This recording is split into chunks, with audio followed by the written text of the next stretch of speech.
What is going on, everyone? It feels like I have not seen you in forever. Hope you've all had a safe and awesome couple of weeks. Been slammed, been busy. Kyle was in Baltimore getting ready for International Po Fest that's happening right now. So picked up a little bit more work, and it's been crazy. It's been fun though. That's the benefit of loving my job as much as I do, loving the people that I work with. So when it's like, hey, can you run all the shows this week? I absolutely can. I have no problem doing that whatsoever. Uh, I think so. Last week, the reason that wasn't here was we had a what was at first going to be a 13. Hey, what's going on, Triple B? Good to see you, brother. Well, was first going to be a 13-hour stream. Then people started getting back to Kyle at kind of not like the last minute, but a couple days beforehand. And Kyle had like almost 24 hours worth of content. So he got started. What's up, Ed? Good to see you, brother. Good to hear your voice just a few minutes ago, too. Um, so he started at like 5 o'clock in the morning. Now, me, I worked until about 10 o'clock the night before. That's Central Time. I was so excited. I was waking up every couple of hours. So finally, I woke up at like 5:30, and I was like, all right, I'm gonna relax, get my bearings. I think I hopped in my seat about 7:30 that morning, and then I was pretty much in the background most of the day, just in case Kyle needed a break or something. Um, I think about 11 o'clock, so about 15 hours. He tells me, the last couple of segments are pre-recorded, so if you want to bounce, go ahead. And I was like, you know what? I'm gonna take a nap. I'll leave for right now. I'll take a nap and then I'll come on to end it with him. Well, my nap, which is usually how long my naps are, was about 3 hours. So I woke up and I was like, okay, cool. It's only 3:30, something like that. I was like, you know what? I'm gonna go ahead and hop back on. It had already ended, but it was great getting to listen to a lot of legends, a lot of comic shops around the country. That we opened up with an interview from some folks from Spain. Like this thing was amazing. It was for local comic shop days, so we got to screen uh, shopping for Superman, which was just a history lesson on comics and people that had done so much for them. We had Joe Field uh, on with Nancy and Jeremy Shore for like a Legends kind of panel that had the director of Shopping for Superman. Y'all, I tell you what, man, this was my first time watching it. Kyle had already been able to watch it. This was my first time watching it, and I'm glad I didn't have to be on camera because this thing had me choking up. It was just fantastic. So it's available. I think Apple TV, Amazon Prime. You can also, and I'll drop the link later, go to shoppingforsuperman.com and get it from there. But it's like an hour, 45 minutes, something like that. But it was tremendous. It was awesome to watch. So, really fun day. Then the next morning, again, since I took the nap, I couldn't sleep. So I got up because I had to change the oil in the car. And then I had just gotten a new electric weed eater in. And I was like, awesome. I'm going to go clear my ditches out. So not a whole lot of rest. And then this past week, Kyle asked me, he goes, hey, is there any way you can work the Thursday shows and then the FOC show on Friday? Which obviously, yes, of course, 100%. Always a good time hanging out with all the folks there. The FOC show this Friday that I got to work had Philip Kennedy Johnson on it, who wrote that amazing 007 run that Dynamite did, the one right before Garth Ennis took it over. He got Immortal Hulk coming out soon. He's also writing the Superman Book of L book, which I've only read halfway through the first book of it, but it's really good. And if you happen to watch that interview from the FOC show with him, Philip Kennedy Johnson is such a name to add to the pantheon of amazing Superman writers. Philip Kennedy Johnson just gets the character so much. Like the way I wish I could remember exactly how he explained Superman or how he felt about Superman. But I'm like, dude, Philip Kennedy Johnson and Superman go together like peanut butter and jelly. Okay, his description was just spot on, and he just does amazing work. He's one of those writers that when I see something that he's written, dude, I'm gonna give it a shot. And this Infernal Hulk, this new thing that's coming out in a couple weeks, awesome. But tonight we got some horror movies to talk about. We have some horror comics to talk about. I'm going to be talking about one that I literally just read the other day from a company called Panic Entertainment. I think it's Entertainment, called Savagers, that I just loved. It was so good. I need more right now. But we're also going to talk about, which I think the first thing we're going to talk about is the con we went to. So I worked all this week and we still went to a con. This was our first time going to this one. It was very comic and creator centric. I wish we would have had a little more time this week to gather things, because I mean Sue Lee was there. There's a bunch of awesome creators, plus our friend Dan Price, plus Miss Jen, plus some people that Jenna knew, and Pablo Villalobos, I think I know his last name is Villalobos. They were there. This was if you like comics, it was very small, or at least smaller than most of the cons. But what? Actually, that's a standard size for most smaller cons. Okay. Remember, the ones that I've been to have You've only been to megacons. Yeah. Dallas. The one that we went to is actually a little bit bigger than some other smaller cons because there was a second one. Yeah. What I was coming in to say is, why has Coca-Cola already got Christmas on their cans? Because it's October. I'm going to fight Coca-Cola. Yeah. But. Do you have any questions about the con? No. Okay. No, we're good. So yeah, it was a small, regular sized one, but I've only been to big ones. But it was definitely it's definitely going to be in the rotation going forward. I definitely want to go again.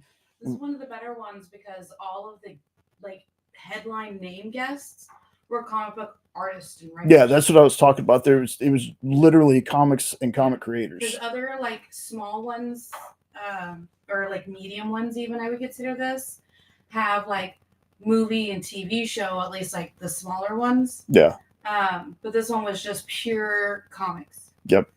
It was amazing. Yes. And I think the reason it was so good and did that is because it was put on by a comic book store. What? She needs to go to sleep, not get back in the kitchen, Ed. Ed's already on his BS, man. For anybody asking, yeah, I haven't slept in a week, except for maybe an hour and a half to 2 hours. That's like us all week. So yeah. You go to sleep, I'm going to do this. I just wanted to say this one was really a shining beacon of medium cons, I guess you could call it, because of all the good stuff that they did. But there were a couple of things I kind of miss on it, and it was other medium cons or smaller cons like this, they usually have a couple food trucks or something up front. This one didn't, but they had their own very reasonably priced concession stand of drinks and chips and snacks. So that was really cool. I really enjoyed that. And then the ticket prices. Every other con I've ever been to, if they cost more at the door, this one didn't. It cost more if you bought them online. They had a set price if you bought it at the door or in their shop. And that was really cool. Oh, yeah. By the way, everybody, Sean's here too.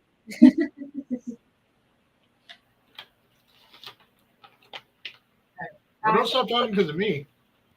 I will attempt to sleep. Yes. It's so foreign. I don't understand. Yes. Love you guys. Bye. Love you.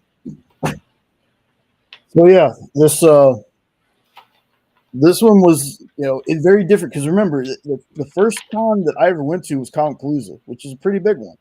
And then the next one I went to for the first time was Dallas. And Dallas was even bigger and even more packed.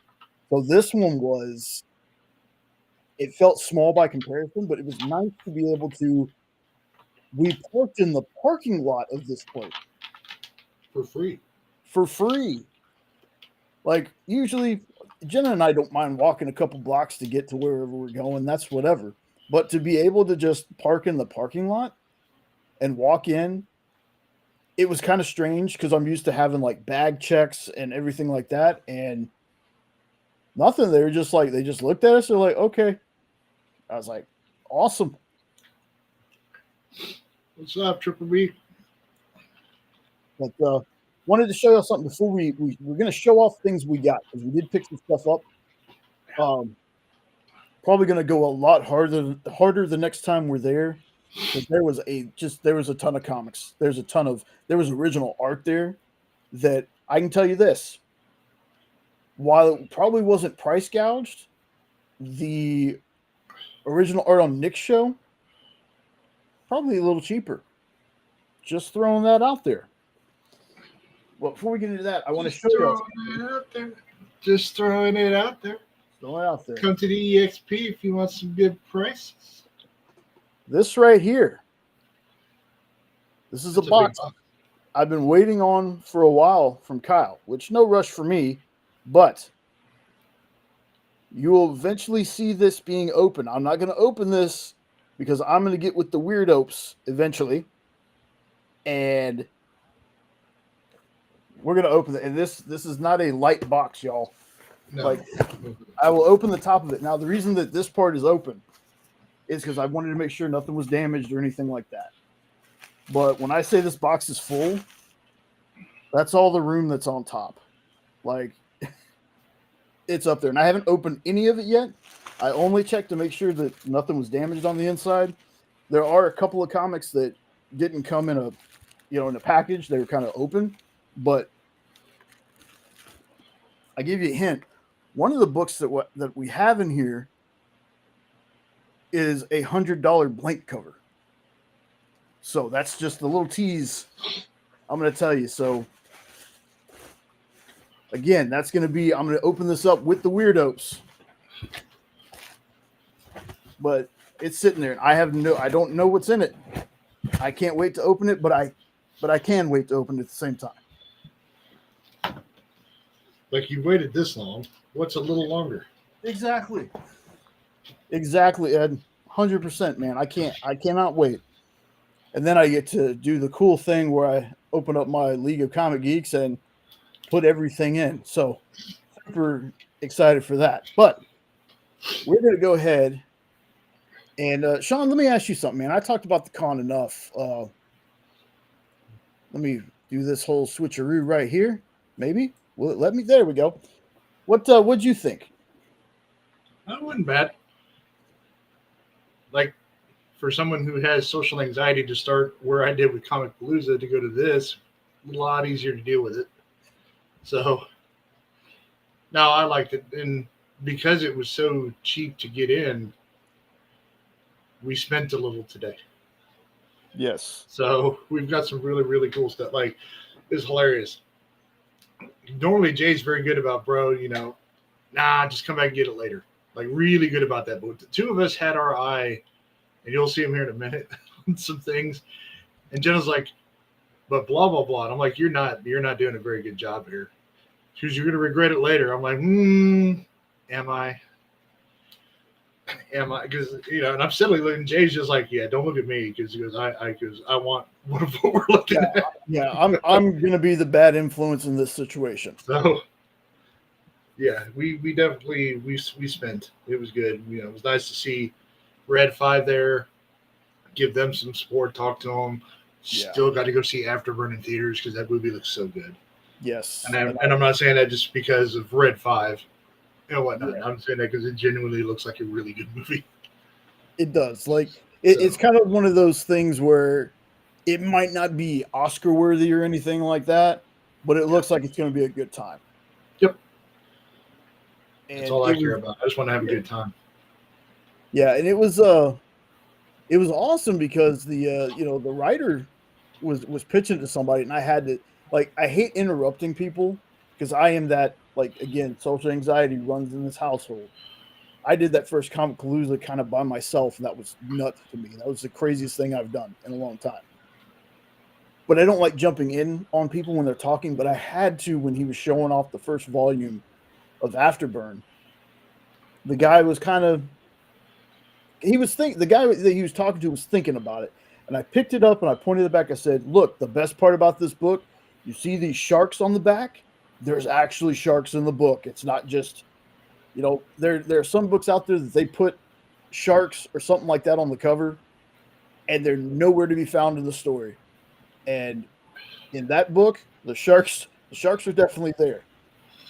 The freaking sharks with laser beams.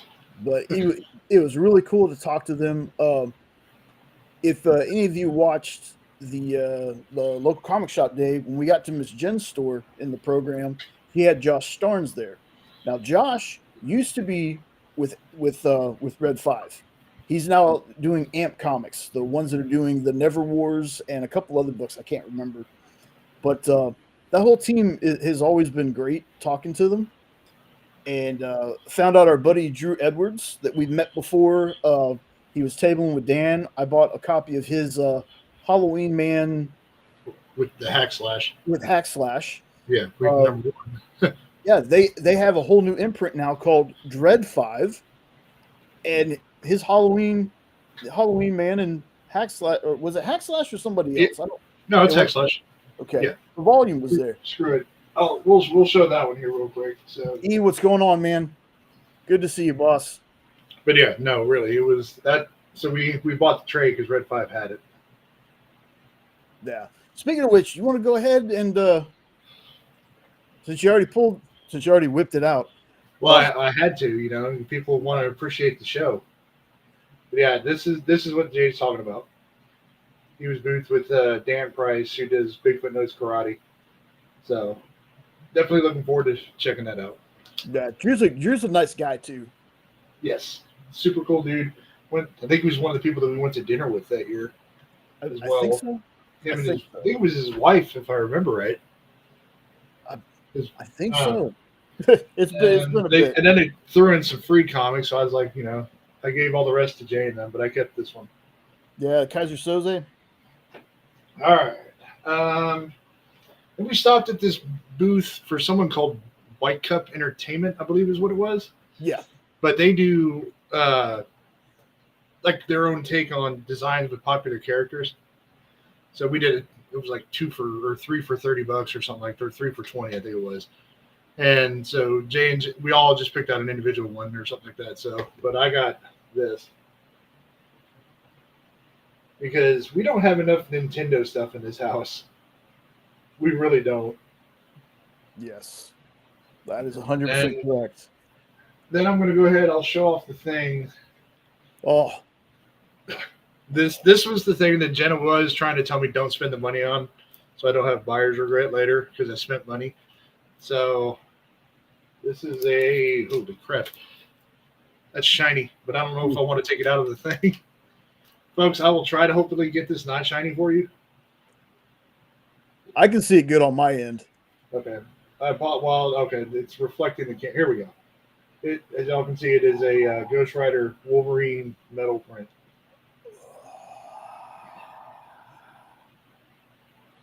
Yeah, and the one that Jay found, we got too because you just don't see him, but this was the one that caught my eye as soon as it turned the corner. Was that.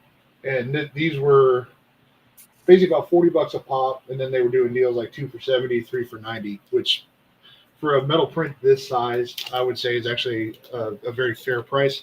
Would you agree? Yeah. So,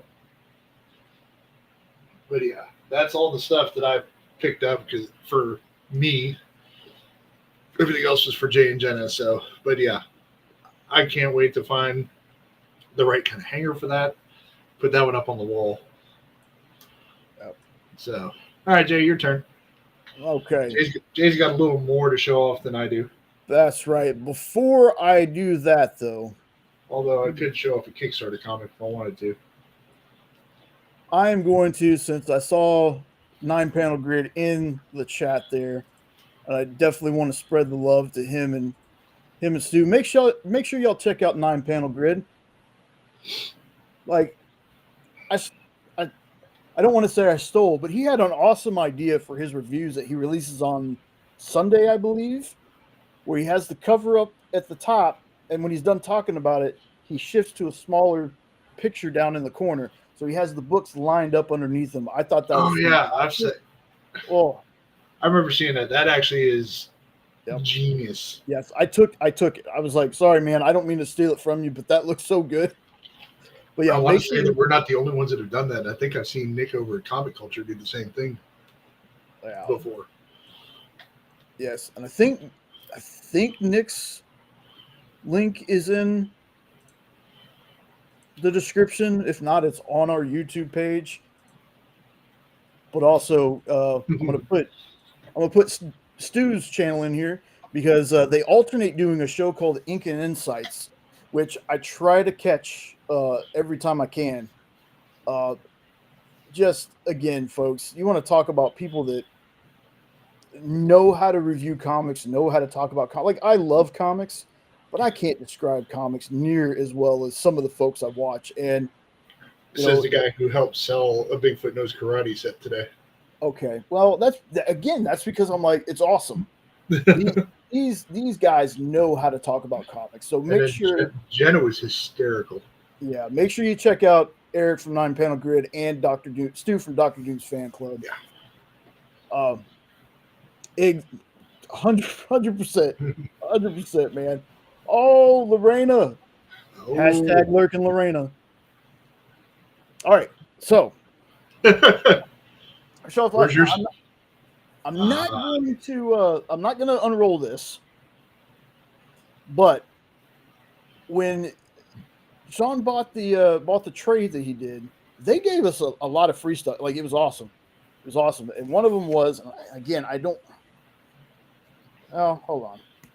You know what? I think I will.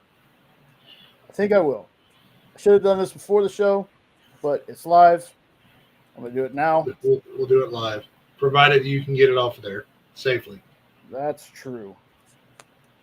If you cannot, we can't have Jenna do it either because it's tape. Yeah. So you guys can all watch me not have my amazing editing trick, the magic of editing, where I can not be defeated by freaking tape and paper. There we go. Haha. Man wins. Oh, good Lord. This is like, and this was free. This is the poster. Oh my goodness. Yeah, like, would y'all like a movie poster? I should ask for one for myself too. For Afterburn. Now I'm not gonna be able to roll this whole thing. I'm not a very tall guy, nor do I have long arms. But got a movie poster. Yeah. Which is the dope. And for anybody wondering, we do have Afterburn trades already. Yeah, I showed that when I did the reaction to the trailer. Oh, okay. Well, you know how much I watch our videos. Yeah, that's true. Not like I obsess about them or anything. Lorena got a new Xbox today. Very nice. Yes. Put this over here safely so I don't do anything else. All right, got my little goodie bag here. Okay. All right. So first, we'll start with the free comics. They just bought something, and next thing you know, here's a bunch of like this, yeah. Well, okay. So this is a one-shot called Sun Chasers. This is about, I think it's the son of Hitler killing other sons of Hitler. Is what they said. It's Hitler's son trying to atone for what his father did by trying to kill the next possible Hitler, going around doing that. Yeah. So it was a sweet sounding concept. So we definitely grabbed it to check it out. 100%. And this is not a baby book. This is a one shot, man. This is kind of 64 pages. 64 pages. Sorry. Very excited. I think I've read a digital of that a long time ago, though. Thank you, Lorena. Like, I'm excited to see the movie. Again, it just looks like a lot of fun. And any trailer or movie that uses any kind of version of Styx's Renegade, perfect in my book. They use it in the trailer. But this next one is it's a number 2 of Lead City.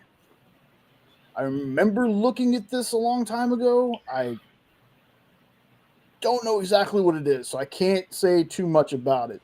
Yeah, I can't remember either. I might have the number 1 that I had in my thing somewhere. I got a lot of number 1s that I don't remember getting. Let me see if I got. Here, I'll do a little reading. We might even have a trade too. To afford the medicine of his dying wife needed, homesteader Coleman Cooper volunteered for a deadly contest. Once a year, the deadliest warriors in the Old West gather on an abandoned town and fight it out for a giant reward. When his life miraculously recovered, when his wife? Oh, I have to show you that later, Sean. Okay. When his wife miraculously recovers, Coleman attempts to leave town only to discover it's easy to volunteer, but difficult to escape.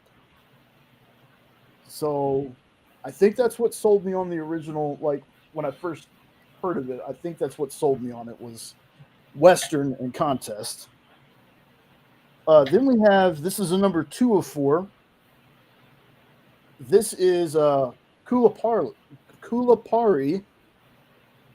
And I know that there's more to the title than that. It's also on Netflix. It's also a Netflix series.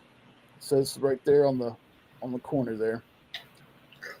I think I started watching it, but for whatever reason, didn't get around to finishing it.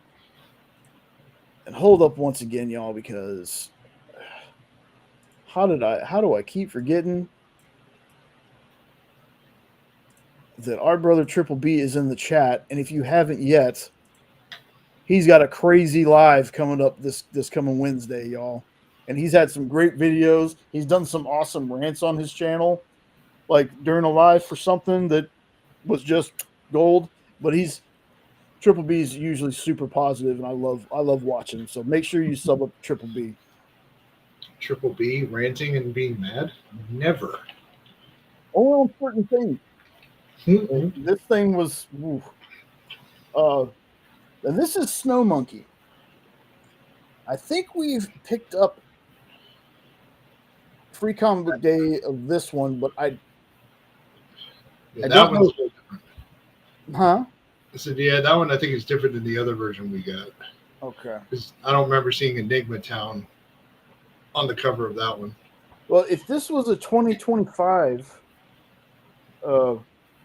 one, I think we might have picked this one up. I'll have to check through our Free Comic Book Day stuff again. But this one, see if I can find some story for it, because it always looks interesting. When teenager Jennifer Gatlin dons the ancient helmet of Wukong, she gains the experiences and abilities of every warrior who's ever worn it. As Snow Monkey, she fights against her father, the crime lord known as the Sensei, who is training his students to become an army of deadly warriors. So I'm pretty sure we have more of these too. I think we actually have a trade or an actual issue of that. I cannot remember. It's been a long time since I've looked through our comics. This one is number 2 of 4 of The Rift. Yes, and that one, if I remember right, if it's the one I think it is, should be where a fighter pilot, I think it's a World War II fighter pilot, goes to the future and is trying to find his way back home, if I remember right. Sounds good. But I believe that was because we've got volume 1 of that. Oh, that's right. That's right. So, but if I remember right, that's what that is. It's a World War II pilot somehow gets transported into the future, and he's trying to find his way back home. Okay, and this last one is Bonnie Last, number 3 of 4. And I know literally nothing about this one, too. Dude, same. That one I definitely didn't know about. And again, we're gonna read a little bit tonight, folks. Driven treasure huntress Bonnie Lass, with the aid of her cohorts Trick and brother Ben, have set sail once more to claim the Eye of the Leviathan, the one that eluded her father. However, a lurking militia led by the oh Jesus, I can't read tonight. Enigmatic, jeez, Monet have been keeping tabs on her and now intend to claim the discovery and its spoils for themselves. So it looks like a pirate book. Sold. So let's see. Let's see what else we got here. All right, here's 2 of the prints that we got. We also got from White Cup. This one is we got this for our nephew, Godzilla. Now, some of you might wonder what's the significance with the screw. What is that? In the late 90s, early 2000s, chopped and screwed music was very, very famous. So they started calling Houston Screwston, which nowadays, thanks to some of our sports teams, I think people call us Screwston anyway, but for different reasons. But that's really cool. Our nephew is just like into Alien, Predator, and Godzilla 100%. Yeah, Jenna was like, we got to get this. We got to get this. Jesse, if you're watching, hide that so Josh can't see it. And then, of course, Jenna saw that this was what made Jenna want to get these to begin with.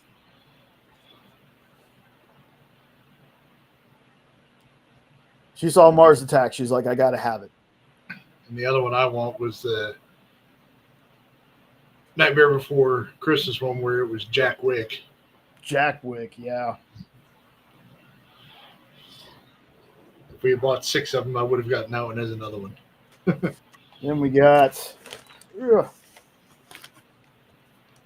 I had to get this because it looked like a Whataburger cup.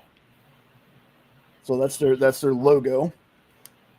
And Jenna got this Spider-Man one.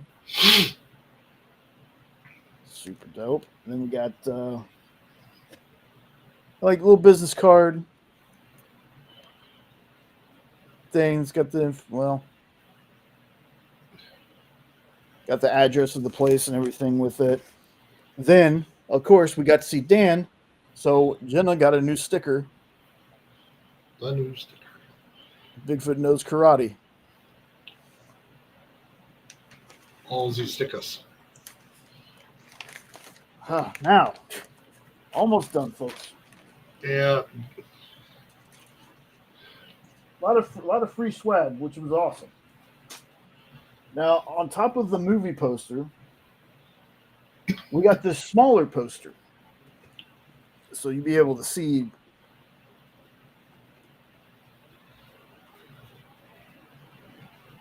Basically, an event happens,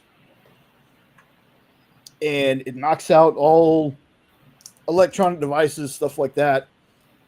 And Batista's playing a character that he's kind of a salvager, I think is what they call them. And again, watch the trailer, folks. Watch the trailer because there's a lot of stars in it. Like, again, the trailer's so much fun. Now, as far as it comes to the metal print that I saw, and I was like, I had to have it. I'm going to back up a little bit. I love this so much, and I can't wait to get the magnets that have it hanging behind me. I saw this, and I was just like, yeah. So when Sean told me to pick one out,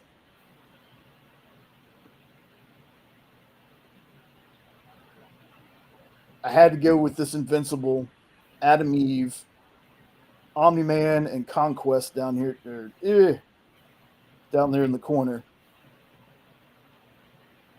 Now, granted, I do like the black and blue suit, I like the yellow and black one as well, but this right here just like it screamed at me as soon as I saw it. So metal posters are dope. This is the first one that I've gotten. Got a lot of metal covers, metal cards, but this is the first metal poster. So can't wait to. It's so nice. It's just like cannot wait. Love Invincible. Love the comics. Love the show.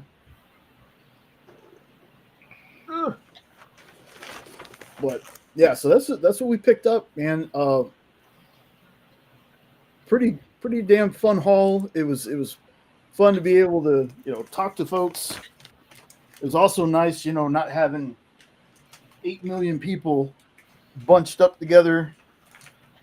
Had to worry about running into folks and keeping my hands in my pockets so I don't accidentally touch somebody. Still kind of had to do that a little bit. Yeah. But yeah, it was a super fun time. It's one of those, if you can't make it to a big con, or if you're somebody that's like, you know what, I just want comics. I don't really care about celebrities or anything like that. Check out the smaller local cons around the area you live in.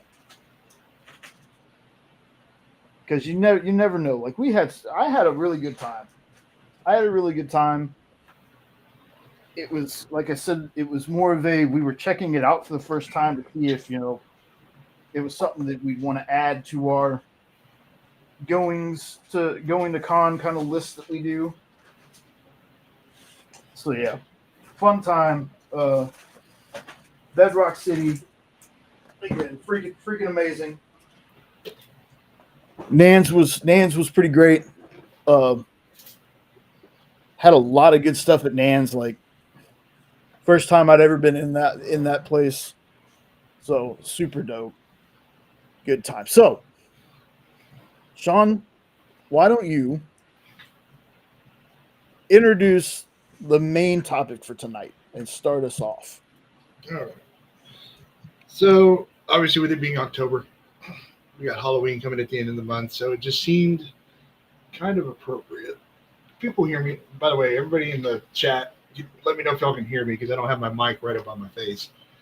But yeah, got to talk about horror comics and slasher comics, movies and stuff like that. Now, I will admit, when it comes to the movie side of things, and Jay will attest to it, I'm not the biggest watcher. There are some things that I like when we get into it here in a little bit.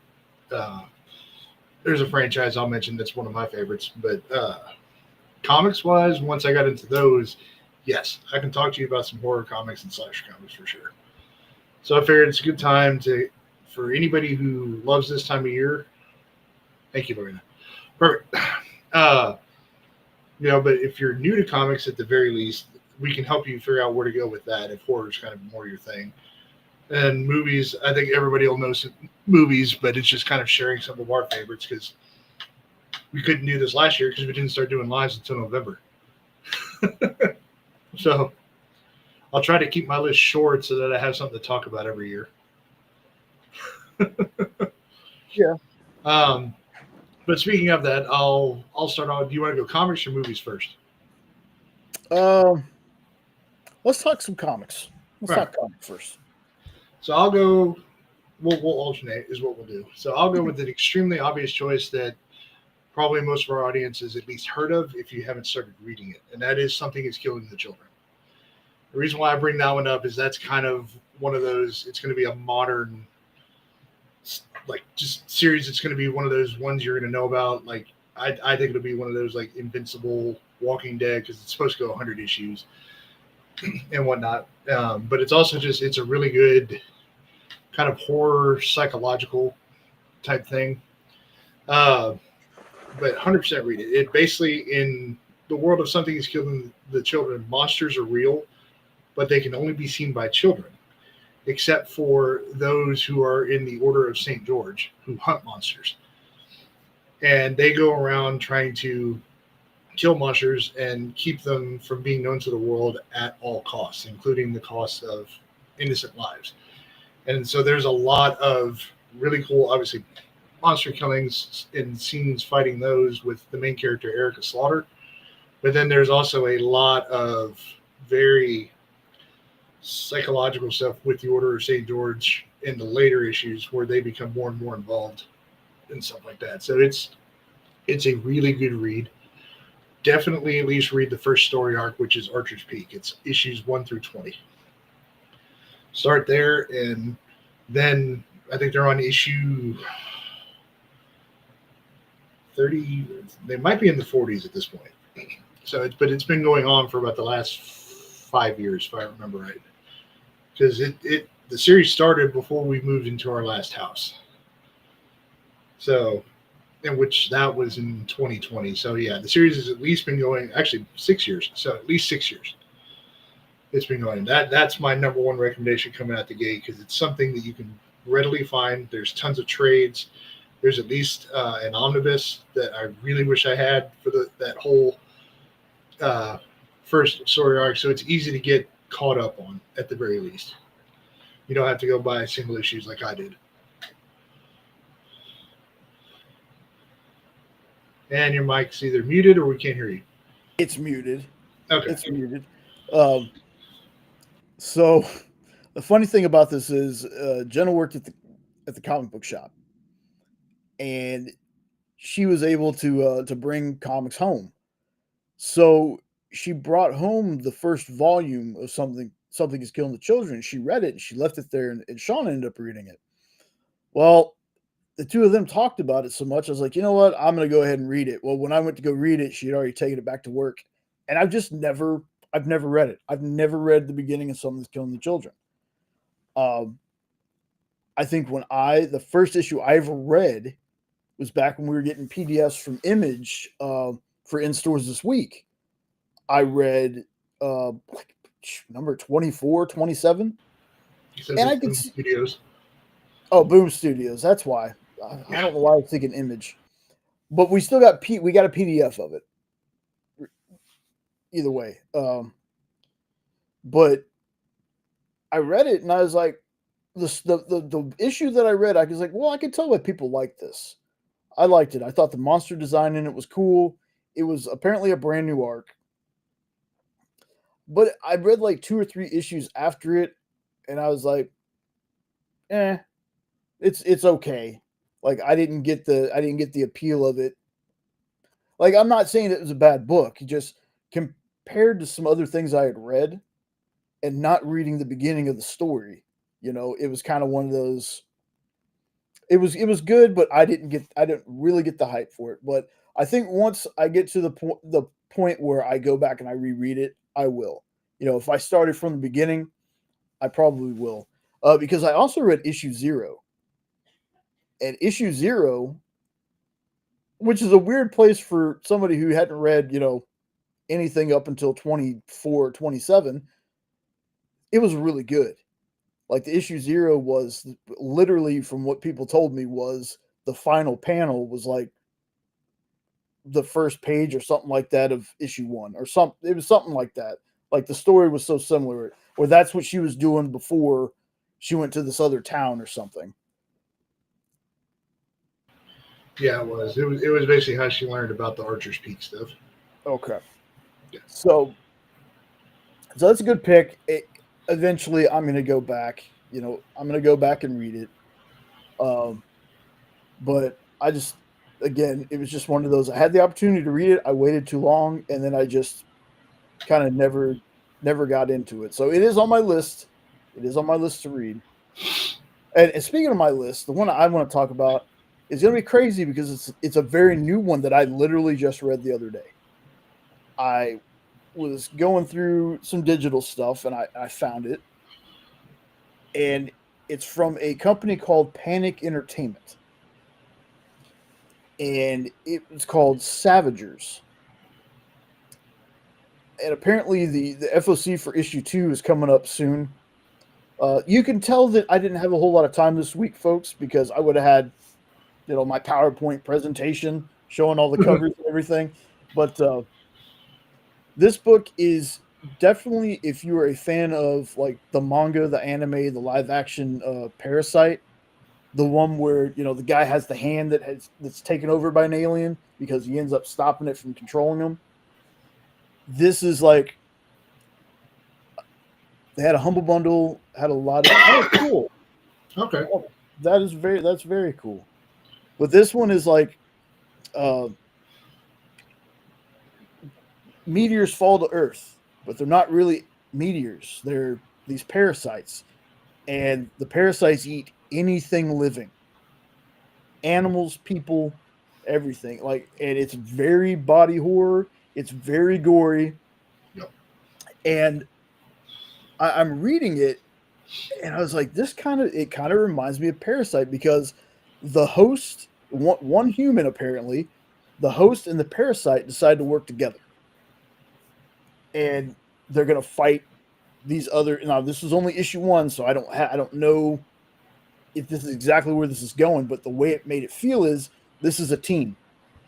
Like it almost has that feeling of the parasite is defecting. If you ever watched Peacemaker and the butterflies and you had Mern and Mern was like the defecting butterfly, it kind of has that feel to it too. Okay. But it's the visuals are freaking dope. Like the visuals are dope. If you get a chance to find it, y'all just look. I mean, it is some of the things that happen in it, some of the mutations that are caused by the parasites, and like an elephant is the first like big thing we see. That was the coolest thing. Dude, that was so dope. But it's called Savagers by Panic Entertainment. And the Panic, I can't remember if there's a C in it too, but it's Panic with a backwards K on the end of it. So if you can find it, check it out. Yeah, I can't wait for the second issue. Yeah, I need just a little more story with that one, but the art was so good. Yeah, top tier. Yeah, Jay was like, y'all got to read this. So it's a good thing we found a really nice like digital provider. So we're able to read a lot of stuff now these days. Which sidebar.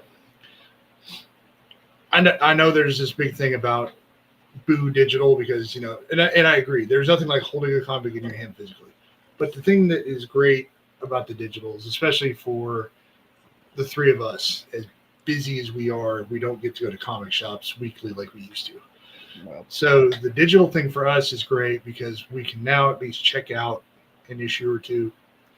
And when we walk into a comic shop, we're a little more informed and we can just walk through and go, okay, is there a volume 1 of this? Now I can buy it and just get caught up on the story. So for anybody who is not sure about digital, if you look at it from the standpoint of it gives you that option, I would definitely say it's worth it. And plus for maybe people who have a hard time reading lettering on a comic page. The nice thing about digitals too is you can blow them up to where you can read and enjoy the book. I know that's something that Jenna on some books struggles with. So it's made comic reading for her something again that she can do much more regularly. And for us, it's the same thing. yeah. If we've got a couple of minutes at work, we can, all right, well, we'll check out something, we'll read it and then we'll share it. And then like when we go back into our LCSs, we'll just buy stuff and walk out. So Oh yeah, folks. that's my sidebar. Yeah, because if y'all don't think that I'm not going to buy Escape 1 and 2 from Image, Oh, you're out of your mind. I haven't read that yet. That dude, that first issue got me already. The second issue, not even a lot of action goes on in it, but the story, the backstory of why this person like joins the military. They're anthropomorphic animals, so it's animals doing people things. Yeah. But the backstory was so damn good. If you haven't checked out Escape yet, and you like war and you like story driven stuff, so awesome. Yeah, it's the same thing for me. I've been able to check out Immortal Legend Batman, the new Batman, which I know you've read at least. Did you read Immortal Legend yet, Batman? Oh yeah, dude. I Okay. actually liked Immortal Legend Batman a little bit more than the regular Batman. I'm kind of there with you, but I feel like the other Batman story, maybe in the long run, will pay off a little more. Oh, I think it's kind of a one of those slow burn starts. But Speed Racer has been amazing. What else have I read? Because I've been trying to get caught up on stuff. I don't know. I went blank, but those are two I could think of for sure. Speed Racer, the two Batman books. I read one of the new Valiant books. It was okay. the Exo one. Yeah, it was okay.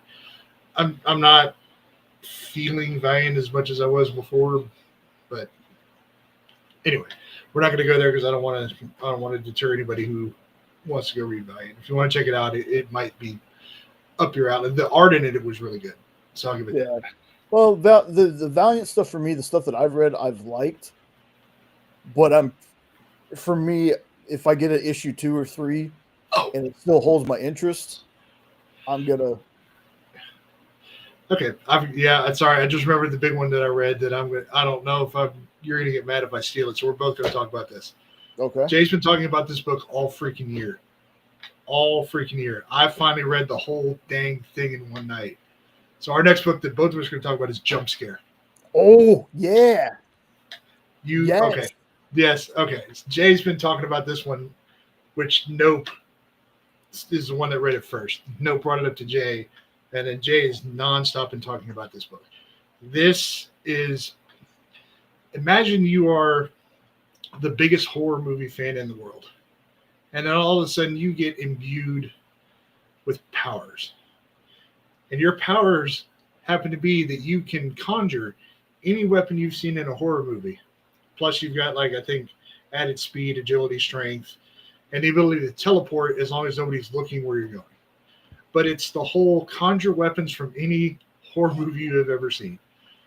I'll let Jay say his favorite one because he kept saying that, he goes, this, and he kept bringing up the same weapon. But the other cool part is every time she conjures the weapon over somewhere on the page in a little thing, it tells you what movie she got it from. And the name Obviously, of the a lot of these are made up movies and whatnot, but it literally tells you everything. Yes.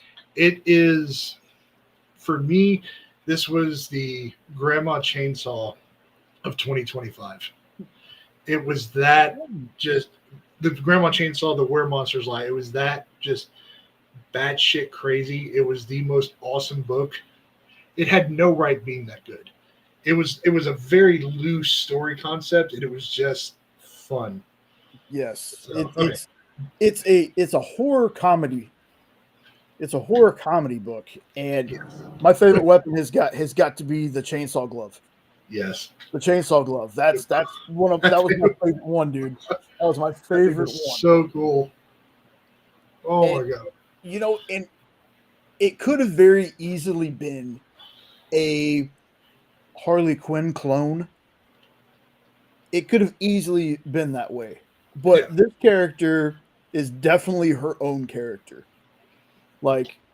It's that Jump Scare from Dark Horse, folks. Yes, if y'all haven't checked that out yet, my goodness, I've reread it 3 times now. It's so good. It's so good.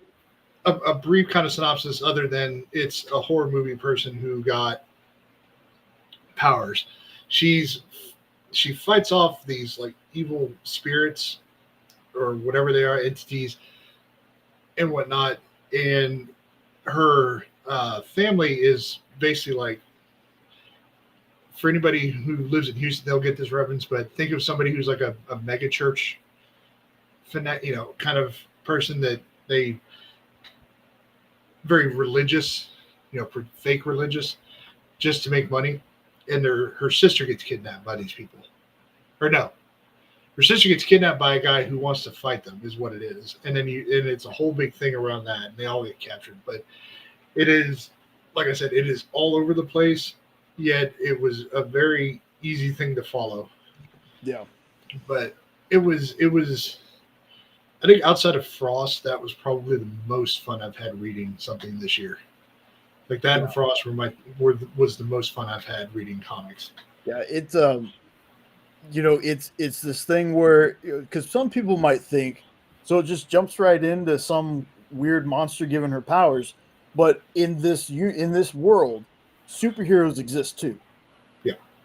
So when you go into it, just remember superheroes exist in this world as well. So it's not just like she's the only person on the planet that has any kind of powers. She's the only person that we've seen though. Yeah. So again, just it is a horror comedy book. It is violent. It is bloody, but man, it was such a fun read. Such a fun read. Oh goodness. And jumping off of that, because since I already kind of mentioned it, Mhm. my actual next solo pick is going to be Grandma Chainsaw from Bad Bug. Yep. That, for anybody who remembers, that was book of the year for the channel. At least my pick. It was either last year or the year before, but that was book of the year for us. Again, it think of Cabin in the Woods, except with like the devil and demons are involved. But it's got a little bit of a Cabin in the Woods vibe to it because it's got that kind of comedy aspect.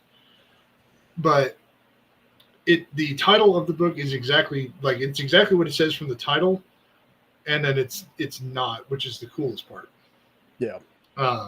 Grandma Hazel needs to be brought to life somehow, some way. Just try and imagine an old lady that's a demon with a chainsaw and powers. It is amazing. The basic premise of the story is 4 kids on the way out to do a trip get lost in the middle of the woods, end up at Grandma Hazel's cabin. She invites them to stay in for the night, and it all goes downhill from there. And then you get to meet the most lovable villain, anti-hero kind of guy that you will ever like. You'll love to hate him, Fury Chan. Oh, Like you will. He's the biggest douche. He does this whole thee and thou talk. He's very theatrical with it and stuff. fedora tipping milady guy. Yeah, that's what he is. Until he isn't in that one scene where I forget what happens off the top of my head, but basically something happens and then he pukes and he's holy shit, just starts talking normal. Yeah. And then they end it with just leaving it wide open. He realizes something in the car with his mom taking him home. I think so. He realizes something, and then so basically they set it up for a volume 2. But it's another comic that is absolutely crazy. I will definitely say that when they introduce this one character, I think, what did Alan say? It's the Puppet Master or something like that. When you see him, it is one of the freakiest images I have ever seen. It's a giant panel of the guy with a bunch of puppets, and it's freaky. But it's just like Jump Scare, where it's a little all over the place. It is gory. I mean, Brian Malondo, who is a fantastic horror artist in his own right. Yeah. Fantastic. He shines in this book.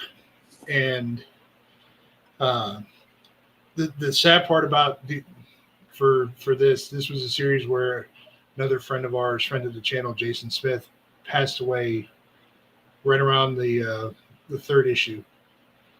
And but him and Brian were such a team. And then Carrie, who has come in and basically has been working with Brian almost exclusively doing colors. Carrie has come in and been just as amazing. So props to her, but that was one of those where when we learned about Jason at the end of that one hit a little differently. So but yeah, not to recipes. But yeah, super dope comic. They're back. Alan and Will are back with Bad Bug now, so that's why I say it's with Bad Bug. So you should be able to go to the website and you should be able to order the issues there. I don't know if they have a trade for it yet up on the website, but you should at least hopefully be able to order the singles. It's 4 issues. Looks like they have regular cover A's and digitals. Okay. 100% worth the read, no matter which route you go. Yeah, and there's a bunch of new books that I hadn't even heard of yet on. Wow. Yeah, I'm Bad looking Bug. at the site right now. Yeah, Bad Bug has had a hell of a year. A hell of a year. Just in talking with Mike. So Yeah, the site. I tried to talk about the site on the experience a couple days ago, and the site was under maintenance. So if there's anybody watching on the rewind that watched me talk about it, the link's in the chat now, and I'm pretty sure it's in the description of our video too. I think I always leave that one up there. yeah. Make sure you check out the site. You can buy their books if you missed the Kickstarter. A lot of the books, probably not newer ones, but a lot of their books are on the site for you to buy. Yeah, they've got a fantastic catalog of stuff. Yeah, that's what took me a minute because it's in alphabetical order too. So I was trying to find Grandma Oh Chainsaw yeah. while you were talking. Yep. Yeah. They just wrapped up another one. I wouldn't really call it a horror series, but they just wrapped up His Name is Wrath, where if you're a big fan of it is like Hell's Monsters and stuff like that, but if you're a big fan of mech suits and stuff like that, they just ended that series with a fifth issue. And that one was actually a pretty cool run as well. All right, Jay. I did 2 in a row technically. So I guess it's time for you to have another pick. Let's see. I'm trying. Let's see. Hatchet. There's a movie called Hatchet. It has Kane Hodder as the titular character, and it was a brutal movie. It was ridiculous. But they made comics off of it. I can't remember. Trying to find the okay. American Mythology Productions is who did that comic, and there's a bunch of different like there's a 3-issue series, and then there's like other Hatchet things, but it's a brutal, ridiculous book. Uh, there's parts of it that they'll make you mad. They will make you mad. But if you're into like really gory stuff, or if you're a fan of the Hatchet series, make sure you check out Hatchet. And speaking of another book, I know I kind of glossed over that one, but that was like I didn't make an actual list. Just trying to remember off the top of my head. Um, there's a 30 Days a Night trade that Jenna got for me that I wish I could remember exactly which one it is, but just know that any of the 30 Days a Night stuff is good. The one in particular I had, by the time I got to the end of it, the book upset me. I was pissed when I got to the end of the book. There was this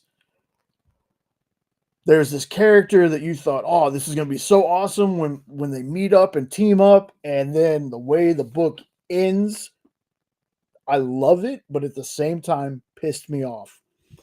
The 30 Days a Night stuff is sort of along the lines of the movie, at least the first one, because to me the first movie is the only movie that exists. The other movie, I tried watching that was terrible. That was shouldn't have been made. Should have just left it at the 130 Days a Night. But if you've never read any of the 30 Days a Night stuff, Steve Niles did a lot of them. I want to say Dan Wickline had a couple stories in the 30 Days a Night universe. But it is a vampire book, but it feels like not your typical vampire story. Like, I don't know, the art's kind of wild in it.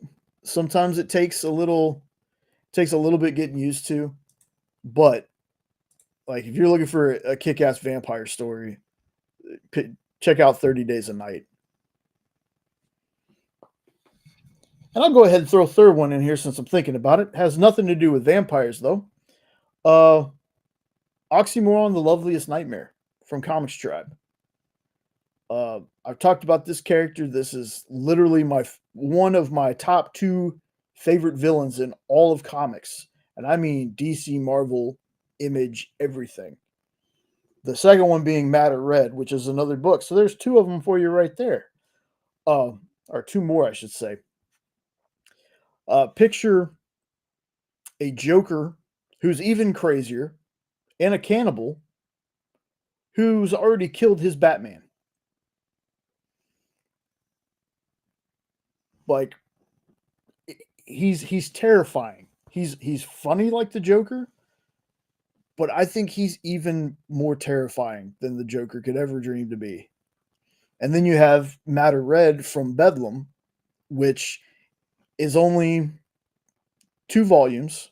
I've read those volumes cover to cover over and over and over and over again, and it's about a man named Fillmore Press who used to be a serial killer, a mass murderer, men, women, children, animals, everything, by the name of Matter Red. And through some doctor, which I still never find out if the doctor's an actual doctor, they basically cure him. They cure him, and when some very escalating violence happens in the city he lives in, he decides to tell the police that it's him doing it because he wants to help the police catch this person.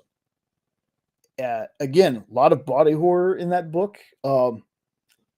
If you're squeamish about cats, I'll go ahead and tell you that there might be a page in there that'll upset you, because one of the treatments that they give him is giving him a cat, and it takes him a while before he gets a cat that remains unharmed with him.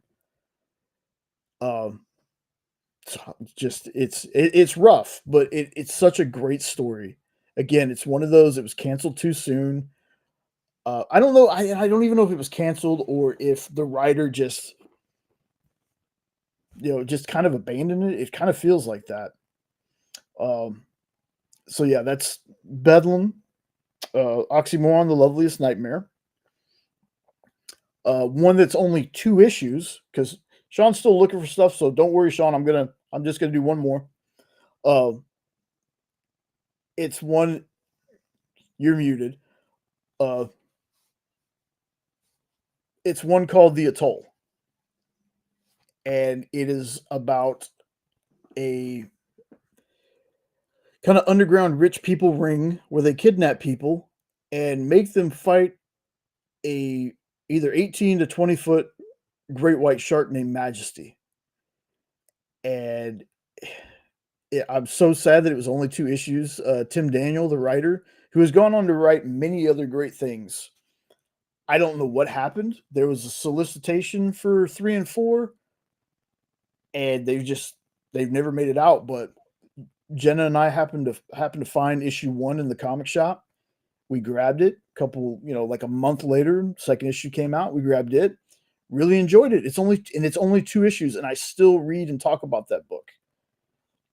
So you can technically count that as I guess animal horror, because shark movies, man.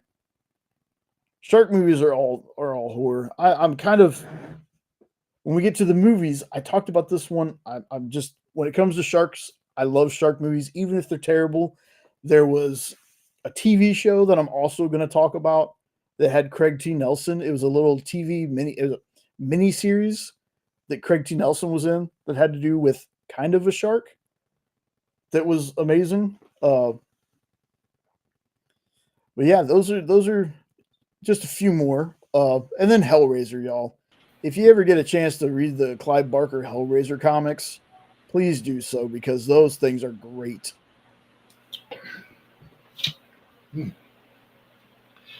All right. I'm going to jump right on back in. Maniac of New York. Another fun one to read. Think of it as Friday the 13th. Jason kills Manhattan or whatever it's called, but turned up to 10. The premise of that story is New Year's Eve, whatever year it was, a mass murderer basically just goes on a killing spree. There's no way you can stop him. So basically what the authorities have done is just learn to avoid him. Now people live. Is that you? Me freeze? You kind of frozen on my screen. You're frozen on my side. Okay. We're all frozen. Sorry for everybody on that. But Maniac from New York. Basically, it's in case I mess up and nobody can hear me. I'll repeat it again. So it's basically a guy goes on a killing spree on New Year's Eve, and you can't kill him. Like he's got a mask that gives him some kind of powers, which gives away a big thing, but it kind of doesn't at the same time. So authorities basically just avoid him. And so now you can just be walking around and all of a sudden, poof, you're dead.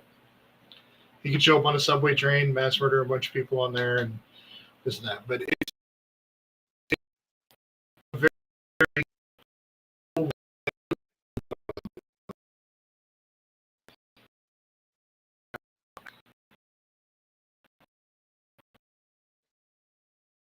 or did Jay freeze? Can you hear me, Jay? Yeah. And okay. Yeah. Huh. It said on my thing. It said, "Oops, lost connection." Then you froze. Apparently, I froze because. you dropped out. Well, okay. I'm not really sure what's going on. It's a weird thing tonight. We were both frozen. I'm rewatching the YouTube. We were both frozen. Jeez. This is fun tonight. All right. Oh yeah. The next one I'm going to talk about is Beneath the Trees Where Nobody Sees, and I'm going to talk about the first volume because that one is complete. The second volume is only about 2 or 3 issues in. 100% worth reading. This is a book that, on the surface, looks absolutely adorable because it is drawn like a kid's book. Fluffy animals, bears, ducks. You're in a nice little town. It seems all perfect. But amongst these people lives a serial killer. But she lives in this small community, goes to big cities to pick out her victims and kills them. Well, somebody locally figures out who she is, which you learn later on, and basically decides to start murdering people in this small town. This town has had no crime in like 35 years. So it becomes her trying to help figure out who it is while hoping nobody else figures out what she's done. It is an amazing story. And part of it is literally just because of the juxtaposition of it's such this kind of cutely drawn world with some blood, guts, gore, and it's the complete opposite of what you think it's going to be. And that was one of those books where Robbie touted it all year. Rockin' Robbie on PCP touted it all year. Jay read it. He was like, "Dude, it's actually pretty freaking good." Finally, I want to say like a month, like not even a month, like 2 weeks before I was going to do my end of year list, I was at work one night. It was slow. So I decided to get the digital of it, at least issue 1. I'm like, I'll read issue 1. Okay. 6 issues later, I read the entire thing, and I was like, holy cow, and it ended up on our best list last year. 100% amazing book. Volume 2 just started, and it picks up. Time-wise, I want to say that first book took place somewhere in about the 80s, because they don't have tech yet. Late 80s, early 90s. The second book, you can tell time has passed. Some time has passed from it, because this is at the dawn of the internet when you had dial-up. And so now it's basically our main character is trying to help somebody find their brother who's been missing for several years or something like that. And so she decides she's going to help this person find him. What I haven't figured out yet is if it's somebody she killed or if it's somebody that was killed by the other guy in the last book. That's the part that's a little bit confusing. So, but it's one of those things where I don't think I'm going to know what's going on until they wrap everything, because I truly had no idea who the killer was in the last book at all until they revealed him. So they do a very good job of keeping you wrapped around as to what is actually going to happen. It's a super good book. Another book that I will suggest is called Satan's Hollow, which is another one. Jenna turned me on to this one back at the beginning of my horror comics reading. A girl, if I remember right, a girl moves back to her hometown with her husband, and there's some kind of cult that was there that was doing sacrifices when she was a kid that she escaped. But there is actually some kind of entity that is there, and I forget what they call the character, and I apologize. I didn't read the synopsis right before coming on the air, but it's another good one with a lot of it's a very dark book. Like if you're thinking about like satanic rituals and demons and stuff like that, it's very much that, with a lot of symbolism in there. It's a very dark psychological kind of horror type book. I was reading through others. What else is there? Well, I was going to say, if you enjoy Beneath the Trees, the writer and artist on the book, Patrick Horvath, has another book that I hadn't finished yet, but it's called Free for All. And it's like rich people having to fight to keep their money or something like that. It's some kind of crazy premise, but it sounds awesome. It's basically at the fight gladiator style, and it's just as bloody. And so if you enjoy that and you want to see one with the rich kind of eating the rich, check out Free for All.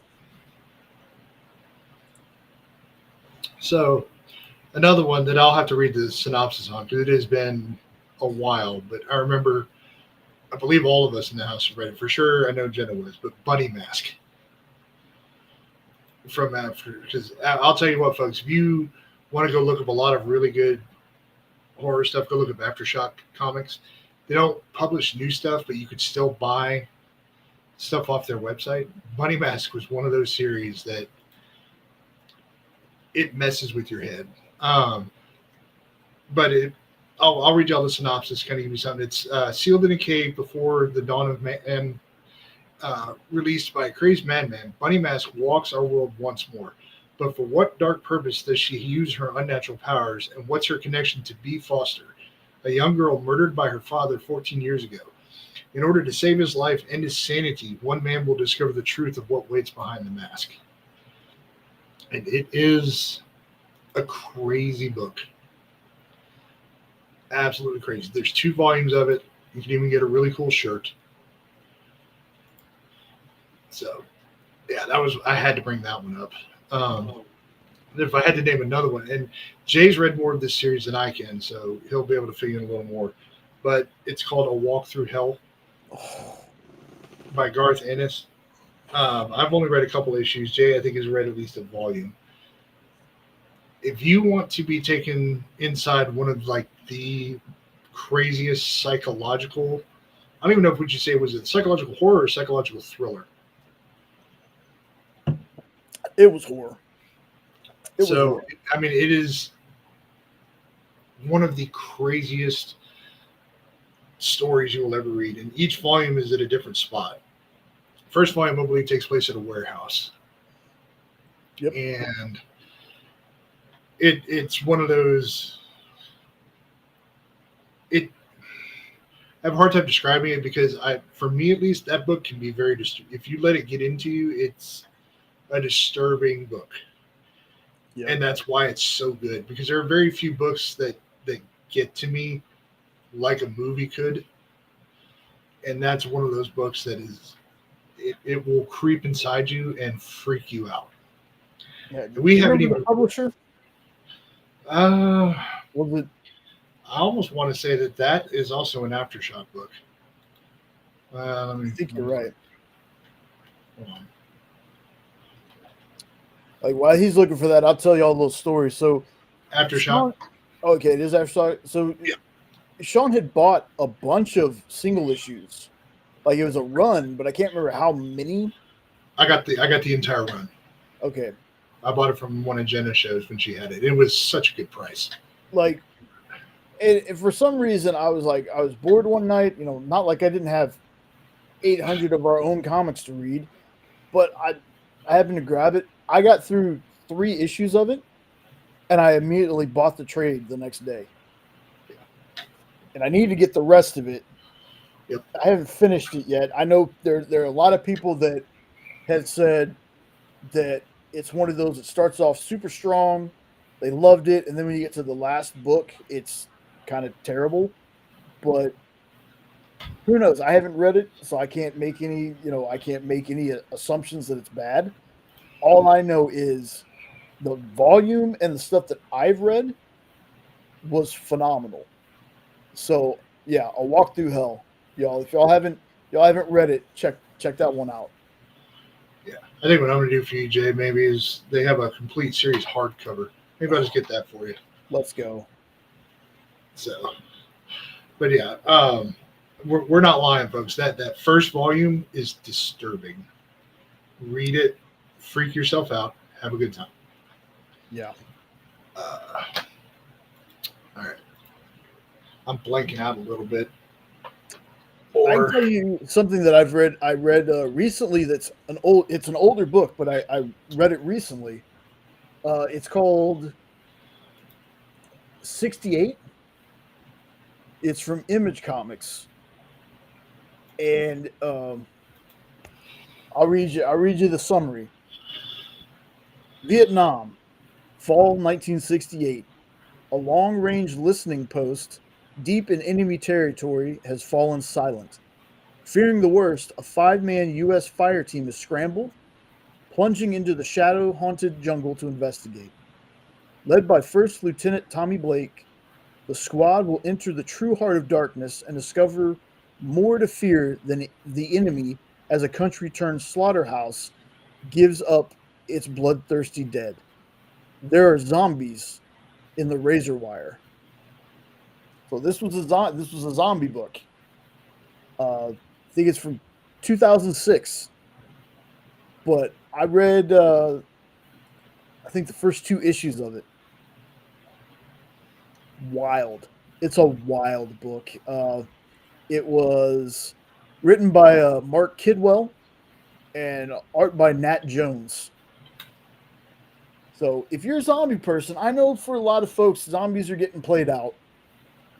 But again, if you like what you like, folks. If you're a person that's like, I love zombies, I don't care, that's awesome. There are certain times where I can read a zombie book and I'm like, it's okay. You know, it's bloody, it's disturbing, it's disgusting. It's okay. And then there's ones like 68 where I was like, okay, I like this. I'm going to end up finishing it. But yeah, so 68 from Image. Well, not like incredibly horror. A lot of the deceased stuff was pretty good. And DC versus Vampires was pretty good. Marvel I don't know if Zombie. I don't know if you count that like super horror or anything, but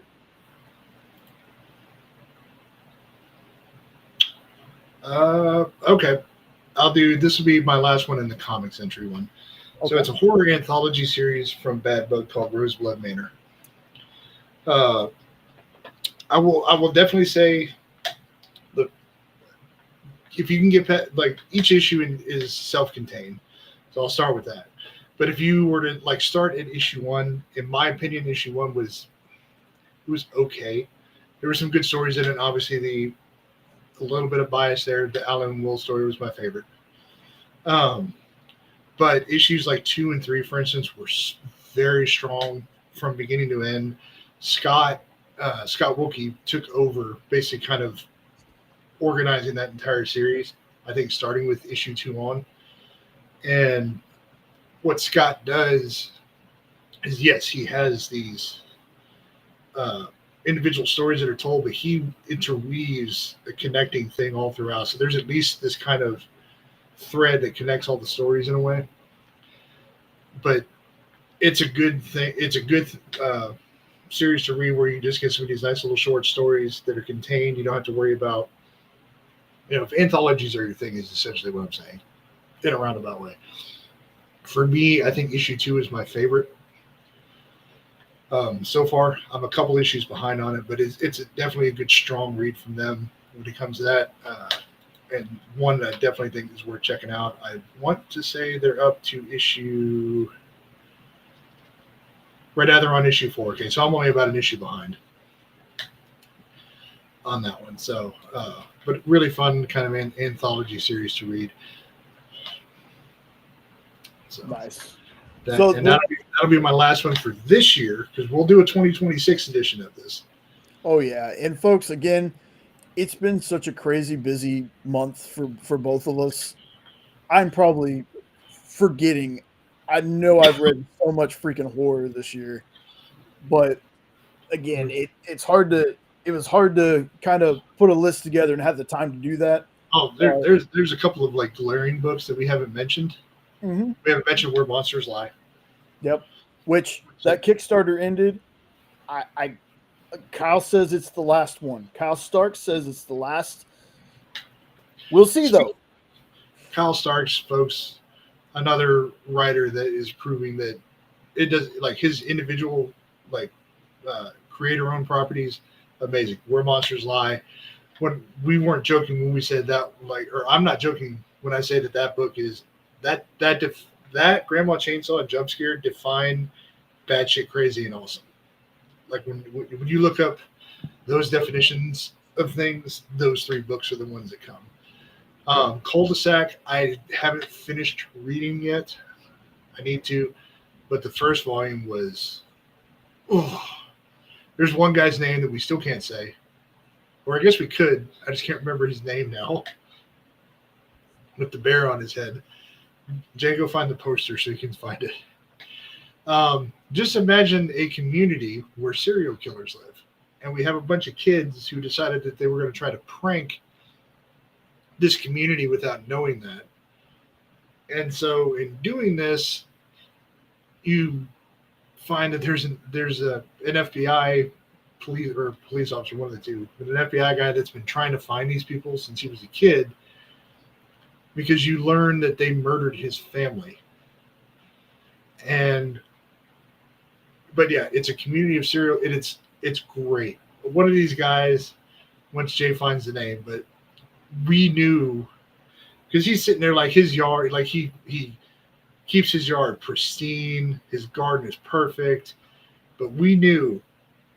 And Jay called it. He goes, somebody's going to mess up something in his yard or his garden, and he's going to go nuts on them. And the payoff for that has been so awesome. All right, Jay. I think Jay's got the name, so go ahead. Fuckmaster. Yeah. Just imagine the craziest looking guy you can ever imagine, with big beady eyes and a teddy bear over his head. When I think what it was, somebody did something to his garden. He took a lawnmower to their body, folks. Like he went nuts on these people. It was so good. And then what do you get with him so far in the second volume has been hysterical. But yeah, I think that's a really good comic to end the comic section on. Yeah, I got one more actually. Oh, okay. Jay's like, no. First of all, I want to share this out just because. Sync. since we're talking about horror stuff, Oh man. think Halloween special pre-launch. They have a new thing right now where they're doing pre-launch stretch goals. So we've already unlocked some because I'm definitely like following this campaign. But they basically fill a little goodie bag with however many people are following the campaign before it launches. So as long as you back, of course, as long as you back, but you following beforehand, we're gonna get a bunch of cool stuff. So they're pre-launch stretch goals that are going on. And while this next one isn't horror, it's still a comic stripe book that I'm super excited for, and that's the pre-launch of Epic. So just throwing that out there too. The last book that I want to talk about on the horror list, though, and please, people in the chat, people that are watching on the rewind, by all means, leave us a list of your favorite horror stuff, movies, comics, what have you. Leave us a list. I'd love to see. There's probably some stuff that folks have read that I've never heard of. I'm still, Ed, if you watch this later, I still have The Closet on my list. That's getting read soon, probably tomorrow. But the last one I want to talk about is Witches. Witches with a Y from Scott Snyder and art by Jock. This is an Image title. And this is one of the scariest, just creeps me out book about witches. I mean, we get vampire books all the time. We get serial killer books all the time. We get, zombies, Cthulhu's freaking everywhere. But witches, there's not a whole lot of things like on witches and warlocks. But this book, I haven't finished the series. I've read 2-3 issues. But I give you the summary on this one. Across the globe, century after century, men and women were burned, drowned, hanged, tortured, imprisoned, persecuted, and murdered for witchcraft. None of them were witches. They died protecting a terrible and hidden truth. Witches, real witches, are out there. They are ancient, elusive, and deadly creatures that are rarely seen and even more rarely survived. Now, y'all, just like when I talk about Kyle Starks, and I tell you that Kyle Starks, exactly, Ed, witches get stitches.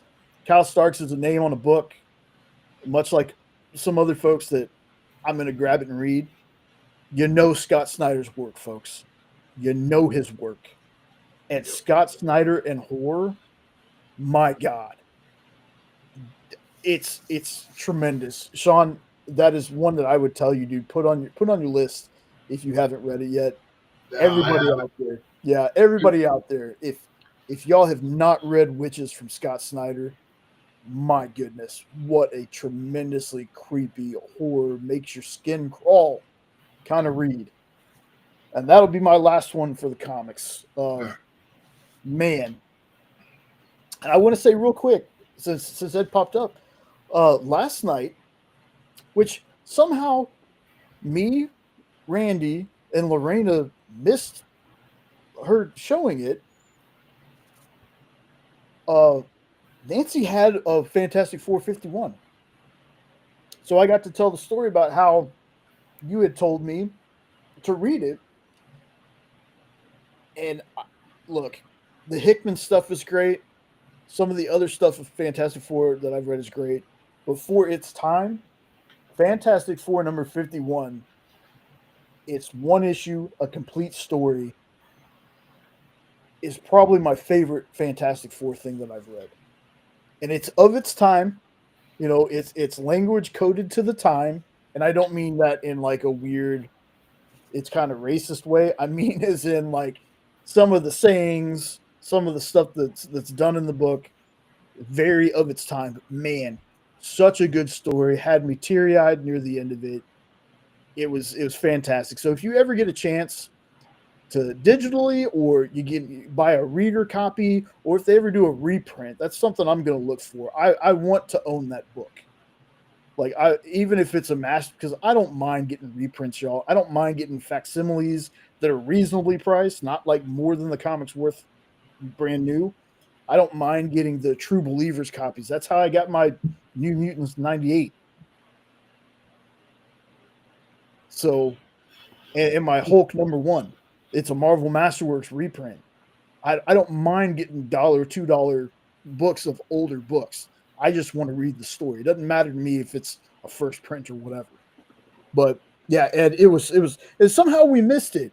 I don't know if it was because I was looking for something when she showed it, but I told that story. I got on the mic and told that story.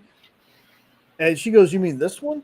I was like, "Oh, have you not shown it yet?" She goes, "No, it was the first thing I showed." Now, 2 other people said she showed it. I don't know if my brain just glitched out because I've been working so much, but I didn't see her show it the first time. So it was kind of funny though. But yeah, I'm gonna eventually find a way to own that book, even if it's just like, $1 or 2 facsimile copy. It was a tremendous story. So Ed, thanks for sharing that one with me, boss. I knew I was gonna like it, but I didn't know I was gonna like it as much as I did. So thanks, man. That such a great story, and I can see exactly why you like it so much. It really is, pun intended, fantastic. So we're gonna hop on to some movies now, and I'll see. You know what, Lorena? You, me, and Randy know that we missed it, so that's all that matters. I mean, I did go back and watch the YouTube video, and she did show it, but there was a glitch. Thank you. So we're going to talk about horror movies, and again, I'm going to start this off with something new. Yeah, and it's so good. It really is. With something new, and that's it's a shark movie. I've talked about this before. I'm pretty sure I showed a picture of it. It's called Beast of War. And the thing about it is it feels very, very similar to the story that Quint tells in Jaws. The little sidebar is that it's Australian Navy, and it's only one shark, and it's a great white shark. And the shark is not CGI, it's animatronic practical effects. And if you do yourself a favor and watch the trailer, I'm going to spoil a little part of the trailer for you. But you remember when Quint's telling the story of the Indianapolis, and he said he saw a friend of his, and he went over to like tap him on the shoulder, and his friend's body kind of bobbed up and down and then went end over end, and a shark had bitten him in half from the waist down. That happens in this trailer. And I've seen shots of the shark, and again, it's animatronic and practical effects. The thing looks terrifying. And like I said, I'm a shark fan. I don't even care if it's Sharktopus, or like there's a show, a mini series back in the day that was called Creature. It's based on a book. I can't remember if it was I don't think it was Michael Crichton, but I don't remember the author's name off the top of my head. But it was basically Craig T. Nelson and his family moved to, I think, the Caribbean. And back in the 60s, there was experiments going on splicing shark DNA with other animals. There was dolphins. Like the very first thing the show is these dolphins, and one of the military people go to like reach his hand in, and they're like, "Nope, don't do that. That's not a dolphin. It's a shark mixed with a dolphin." Well, come to find out, naturally, as humans do, they don't just stop with other animals. They spliced shark DNA with a person. So you got a human shark hybrid. And it was cheesy, it was weird, but man, I loved it. It gave me, as a kid, it frightened me. Like I love sharks on my screen. That's as close as I want to ever be to any shark again, is just on the screen. So that was like, it was a cheesy TV miniseries that was supposed to like turned into something else and never did. One of my favorite books outside of Jaws 2 is called Extinct, and it's about a megalodon. And there's another one that I want to get called it's called Scar. But I love shark books. I love shark movies, and I would Sharknado is the only thing that I haven't watched because that looked a little too ridiculous. I need my sharks in water or make them land sharks. I don't want them in tornadoes. Uh, and some of the effects that we have nowadays, practically, I'm telling you, if somebody would at least try for a live action Street Sharks movie, which that's another comic I read Street Sharks, loved it. Read the real Wild West Cowboys of Moo Mesa, loved it. Both of them reminded me of watching the cartoon as a kid. And thanks to Tubi, I can watch Street Sharks, so I have been watching Street Sharks. The puns in both of the books are just overabundant, but they're still really fun. So I got to read those two. But yeah, Beast of War, folks. If you haven't checked that trailer out yet, go check it out. There hasn't been a shark movie like Jaws. Like there's been some good movies, but it just feels like there hasn't been another movie where somebody's like, you know what? That was yes, Ed. I like that movie too. But yeah, when she threw the great white through the window, oh my god. But there just hasn't been a shark movie to where people are like, man, that was on par with Jaws, or that was just as good as Jaws. There just hasn't. Like I love Deep Blue Sea, but the movie's ridiculous. I love the fact that they use animatronic and Makos, not just great whites. I love that part about it because they use Makos. And Makos to me are even scarier looking than great whites. Like Makos are just jacked up nightmare fuel. But there just hasn't been a shark movie where people are like, man, this is one of the best shark movies I've ever seen. Jaws is always in the top spot. There hasn't been a shark movie to surpass Jaws, in my opinion. But yeah, so Beast of War, as far as horror movies go, and it hasn't been out yet. It's not even out yet. I know we're supposed to be talking about horror movies, that we've seen, but that one I'm so excited for it. I'm so excited for it. I just have to talk about it. All right.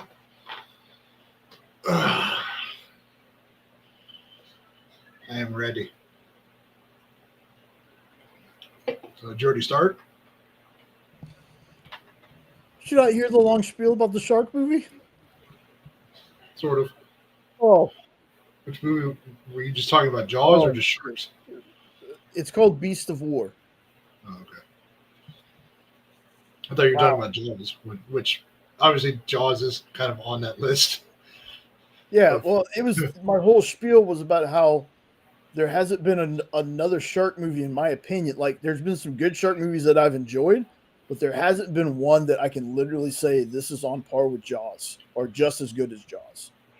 No, and I think a lot of that was because when Jaws came out, it was almost the first of its kind, and it was done so good, even in the 70s, that that's the standard of which you do it. And the problem is it's a practical movie. Most other people seem to think that you have to do these ridiculous concepts with sharks. Like, no, it's a fucking shark. That's scary. Imagine Deep Blue swimming up to you in the middle of the ocean. No. Yeah. Thank God Jenna's not here, because then we'd have to hear it's 8 feet wide plus flippers. So I'm going to do something for you, buddy, that I've been doing on Robbie's show for a long time just because I loved what you just said there. I am not in 2025 or whatever the hell I put there. Y'all know what I mean. I put an extra zero on there because I was so enamored by his quote there. It's a fucking shark. It's a fucking shark. So, yeah, we'll put that that'll be on a shirt soon, folks. Coming from Hydrasylum. 225. Yeah. That's the year 20,025. All right. Well, I'm gonna go ahead and get my favorite. Like I said, you'll probably hear like I said at the beginning, folks, I'm not a horror movie watcher because I hate jump scares, and that's my biggest problem with it. I just don't like jump scares because I'm a pussy. I'm just gonna go ahead and put that out there right now. I would put, like, you can ask Jay. There was one movie I had to finish it in the daylight. I freaked myself out so bad. And that was as an adult. But fuck it, I'll talk about it. So, Paranormal Activity, those movies.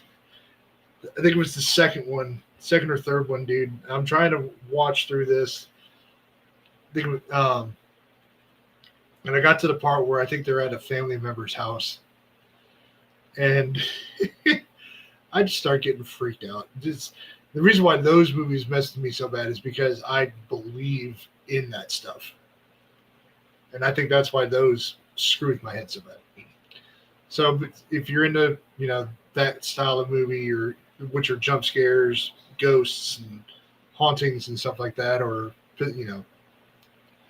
that's a series to watch. I don't remember how many of them there are. I've only watched the 2. There's like 12 of them now. A cheesier version of that movie could be one called White Noise. Again, that kind of stuff for me just messes with me. Another one that's probably my favorite slasher series is the Scream movies. Absolutely love those. Yeah. And for a guy who's not into that kind of stuff, that's one of those things that I'll tell people, like, I love Scream. They look at me like, really? They may not tilt their head like I just did, but yeah. But yeah. And the weird thing is I started with Scream 2.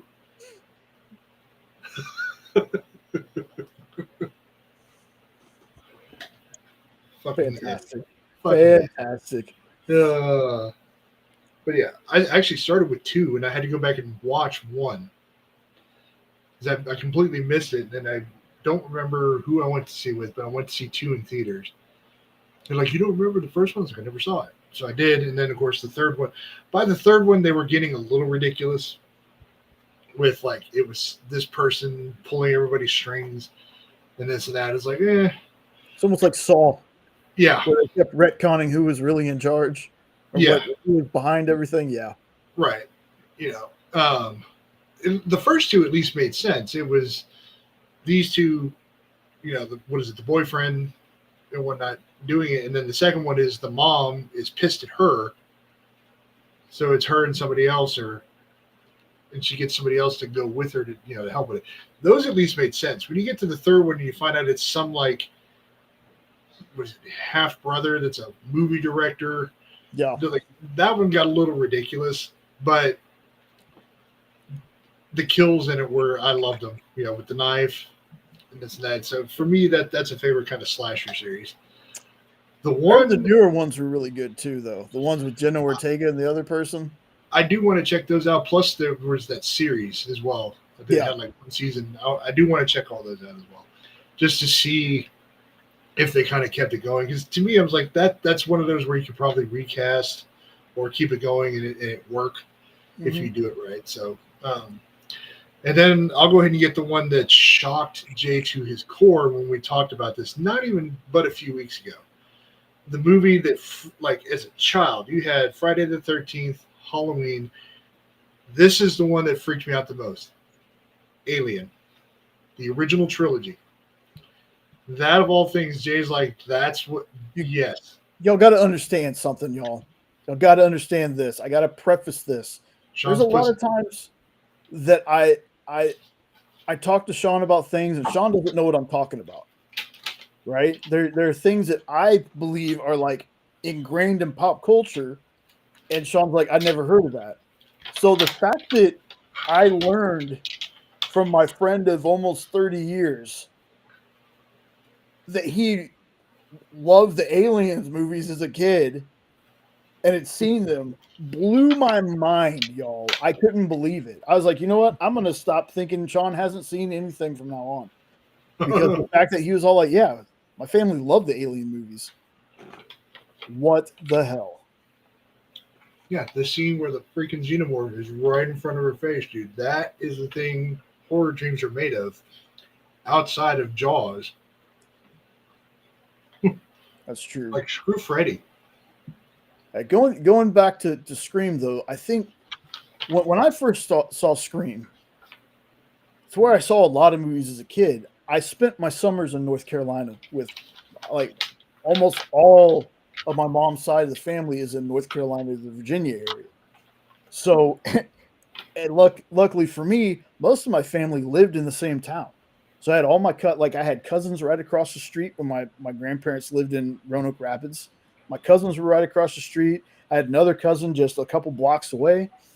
So and my aunt Tracy used to take us to the movies like all the time. That's the first time I saw Jurassic Park in theaters was there. Scream I did not see in theater, but it had just come out on video when I was up there.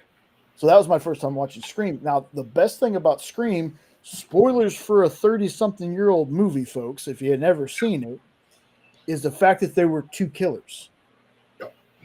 And it was both the boyfriends. Like, that's the thing that One night stand, unfortunately, Ed. yeah. That's why I was glad we got to do it tonight, though. Yeah, I'm telling you, Ed, it's going to be. I'm going to be lucky if it even happens at the beginning of next year. Yeah. Right now, so. But I'm not here to get frustrated about that. Yep, I'm gonna be trying to pull some guests and stuff on here to fill the time because y'all saw my birthday one, man. Like I struggled because I assumed that I was gonna have some folks here and things didn't pan out that way. I didn't have anything planned, so that was kind of a struggle. So thank you, Nope, for being able to jump on. And no, you don't need to be sorry, Ed. You're totally good, dude. Yeah, you're exempt. It's one of those. Yeah, you're exempt from ever having to apologize, dude. It's just one of those things where when it was told to me, that was my automatic assumption. You can tell Jay will tell you the same thing when they said they were going to go ahead and do the promotion. We'll get you on days as soon as possible. For me, it was 2026 is when that's going to happen. So, yeah. As frustrating as it is, yes. When it does happen, that I won't promise that I'll be here every week, but you will definitely see me. Ed, yeah. You don't worry about that. Don't even, bro. I will come up there. I'll break another part of your body if you. Yeah, I'm gonna punch you in the eye. No, punch the house. Punch him. Punch the house. Yeah, okay. We're gonna punch the house. I'll punch the house and I'll steal your Camaro. Okay. Well, yeah. Yeah, if you apologize again, dude. So getting back to getting back to the movies, I got some ones that are weird and out there. The first one I want to talk about is a movie I saw as a kid that really, really terrified me. And it's called Superstition. It's from like 1980 something. I've talked about this movie before. I gotta find the freaking synopsis on this thing because if I'm remembering correctly, it's a witch movie, but it's like a ghost witch. Okay. Yeah, from 1982. All right. Movies from the year you were born. Yeah. So a witch put to death in 1692 swears vengeance on her persecutors and returns to present day to punish their descendants. Now, the reason I remember this movie so vividly is because I'm pretty sure everybody dies. Everybody in this movie dies. And the one scene that really sticks out to me is the family is having work done on this house. And a priest comes there to warn them about something or to bless the house. It's been years since I've watched this movie, folks. And somebody's using a circular saw. And the saw blade comes off the circular saw, goes across the floor, hits the priest in the chest, knocks him down into a chair, and continues sawing through his body and through the chair out the other side. That scene is so vividly burned in my brain that watching my dad use a circular saw scared the crap out of me. What is this called? It's called Superstition. Okay. It's from 1982. It's got I'm trying to remember some of the like famous people that were in it. And the most famous person I can think of is Billie Jane. Oh, Stacy Keach Sr. was in it. That's also, I love Stacy Keach Jr. So Stacy Keach Sr. was in it. But yeah, it terrified me as a kid. So that's one. Another one was my goodness, I had pictures of this and we talked about this. I'll have to look for it when it's Sean's turn. But there's another movie from way back in the day that I think was a TV movie that creeped me out as a kid, and I'll talk about that when I find it. But there's another one called Happy Birthday to Me. And it was weird because it starred one of the daughters off of Little House on the Prairie. It was like her first movie outside of television. It was basically on her birthday, all her friends are being murdered. And again, it has a death that sticks out to me. They have one friend. I think this movie was like the very early 80s as well. They have this one friend that's always riding a dirt bike. And he's working on his dirt bike. And he always wears the scarf. You can kind of see where this is headed, folks. And the killer takes the scarf while the tire's going. Like he's working on the bike and the tire's going. Takes the scarf, puts it in the spokes, it sucks his face in, and the spokes just tear his face apart. Again, when a death sticks out to me that I can remember it 40 years later almost, it's worth checking out. But I also like the schlocky horror stuff. I like the gory stuff. Like horror isn't always gory. There's horror, which is the next one I'm going to talk about. And that's one that it was a PG-13 movie. Okay. And I don't care what anybody says about this movie. I know this movie is very divisive. Okay. Yeah. Very nice. Yeah. That's Insidious. I know when Insidious gets into the astral projection thing, people are like, that's where they lost me. Y'all, when I say that a movie hasn't frightened me in forever, and Jenna and I and a bunch of our friends are watching this, and when I lived next door to the house I'm in right now is when we watched it. So it was like first came on Blu-ray, rented it, popped it in. That movie, I think that was before Jenna and I actually started dating too, but we were all watching it with friends. That movie horrified all of us. I was like, for a PG-13 movie, because it was one of those things where, we've been conditioned to jump scares. We've been conditioned for that. So we lost the fact that when the jump scare isn't a jump scare, it actually happens. It makes it that much more frightening. Like you hear that musical sting and it makes you jump, right? But nothing happens.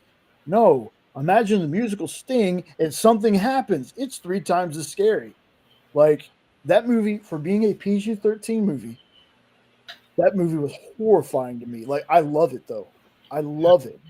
Definitely not the scariest movie I've ever seen, but me being a 30-year-old man and squeezing a bottle of ketchup like it was a teddy bear because the movie was freaking me out that much.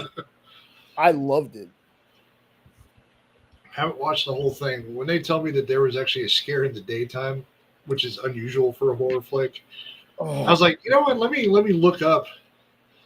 So I started looking up clips of it, and the 2 things I saw of it that would freak me out was the daytime jump scare with the face. And I was not expecting that. Like they didn't give you any clue that this is going to happen, and all of a sudden the camera turns. Just random. And I'm like, holy shit. The other thing was, I don't know if you really call it the astral projection, but it's when she walks into the bedroom and looks up, and her face goes pale, and she starts describing. We're talking about Insidious. Yeah. and she starts describing everything. He draws it. Well, then when they pan the camera to show you what she was actually seeing, that was terrifying. The little boy in the daytime jump scare that wasn't a jump scare got us too. There's another one. It's in the daytime. I'm talking about the red face. Yeah, demon. there's another Oh, one. okay. There's more of those. daytime jump scare. Like that's the craziest thing about it is a lot of these movies, like everything happens at night. Yeah. Because nighttime is scary and mysterious. You don't expect stuff to happen during the day. It's like demons and stuff take a break during the daytime or something. Yeah. That's when they're resting.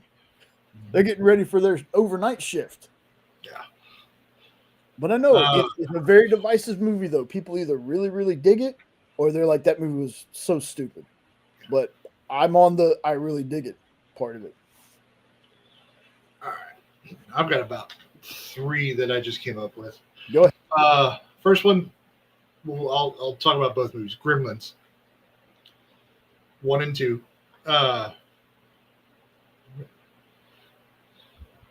Those are kind of horror. They're cheesy horror. Interesting. Did I bring up Gremlins? Yeah. They're classics. Oh, they're classics. It's just, I mean, there's some scary parts. Yeah, they're not like horror. Like they're a horror comedy more than anything. Especially the second one where the guy is like the one is really smart. He sings New York, New York. But the Gremlins themselves, especially when you're a 4 or 5 year old kid, the Gremlins are a bit scary. But I like those. I mean, it's a lighthearted, cheesy kind of thing. But the next one I'm going to bring up is really going to shock Jay. And this is a B film for sure. Critters. Love those movies. Those little dudes were horrifying. If anybody's never seen this, it's from 1986. These little things, they're called, I don't really know how to pronounce it, but it's spelled Krites. Yeah. But just imagine a little fur ball, like a ball. I think they have arms. I don't remember if they have arms or not. But they're literally about the shape of a ball, red eyes, sharp teeth, and how they get around is they roll like a tumbleweed. That movie, as cheesy as it was, again, to a kid, those little things stuck out. Is like horrifying. I like anything that rolled around on the ground did not sit well with me for a little while at night. Okay, actually they do have arms and legs, but they literally can roll them into a ball.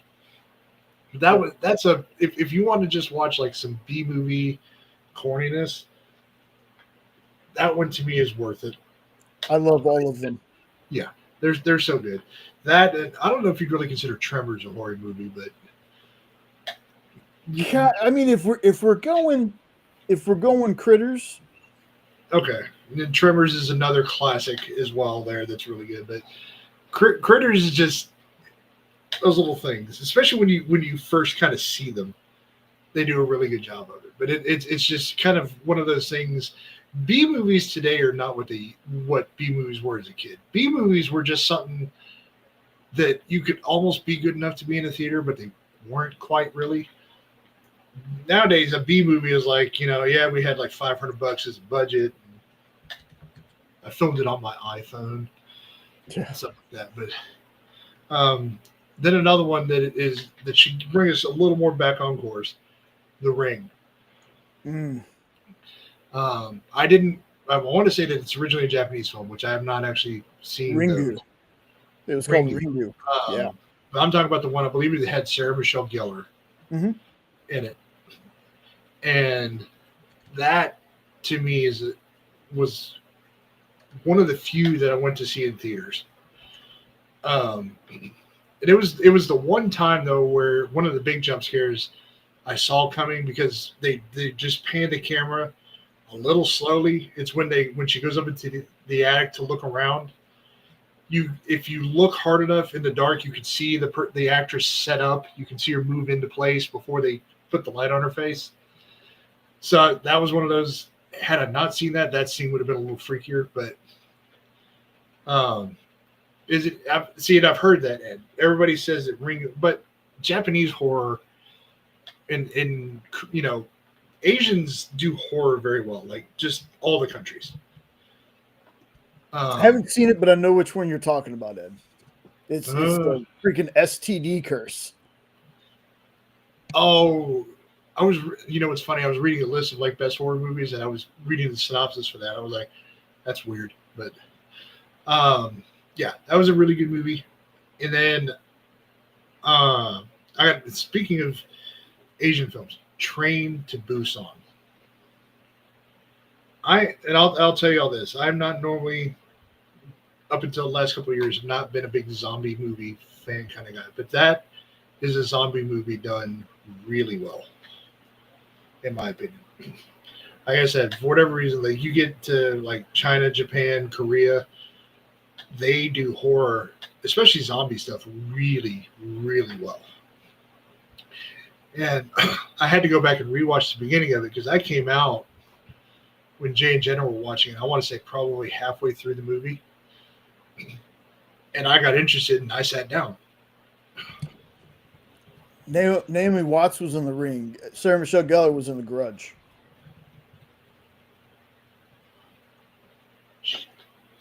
Okay, hold on. Oh, yeah, that's right. The Ring is the one with the TV, right? Yes. Okay, I'm thinking of The Grudge. I was just trying to. So I'm sorry, folks. I'm talking about The Grudge. What's up, Nope? Sorry, y'all. Okay, so rewind. So I'm talking about The Grudge, not The Ring, on that first one with Sarah Michelle Gellar.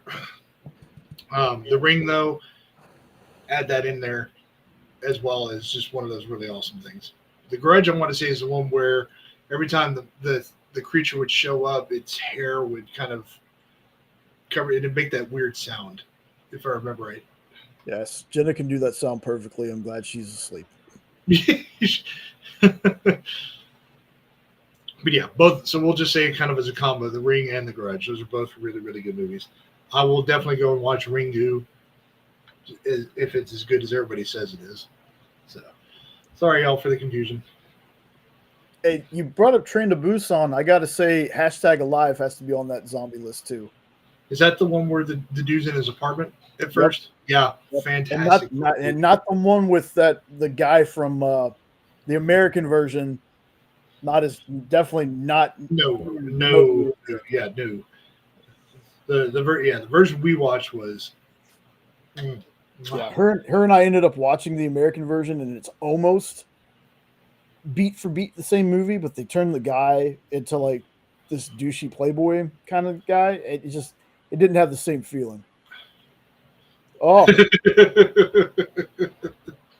look, it's fine when people are awake and do it. Jenna has done that sound in her sleep.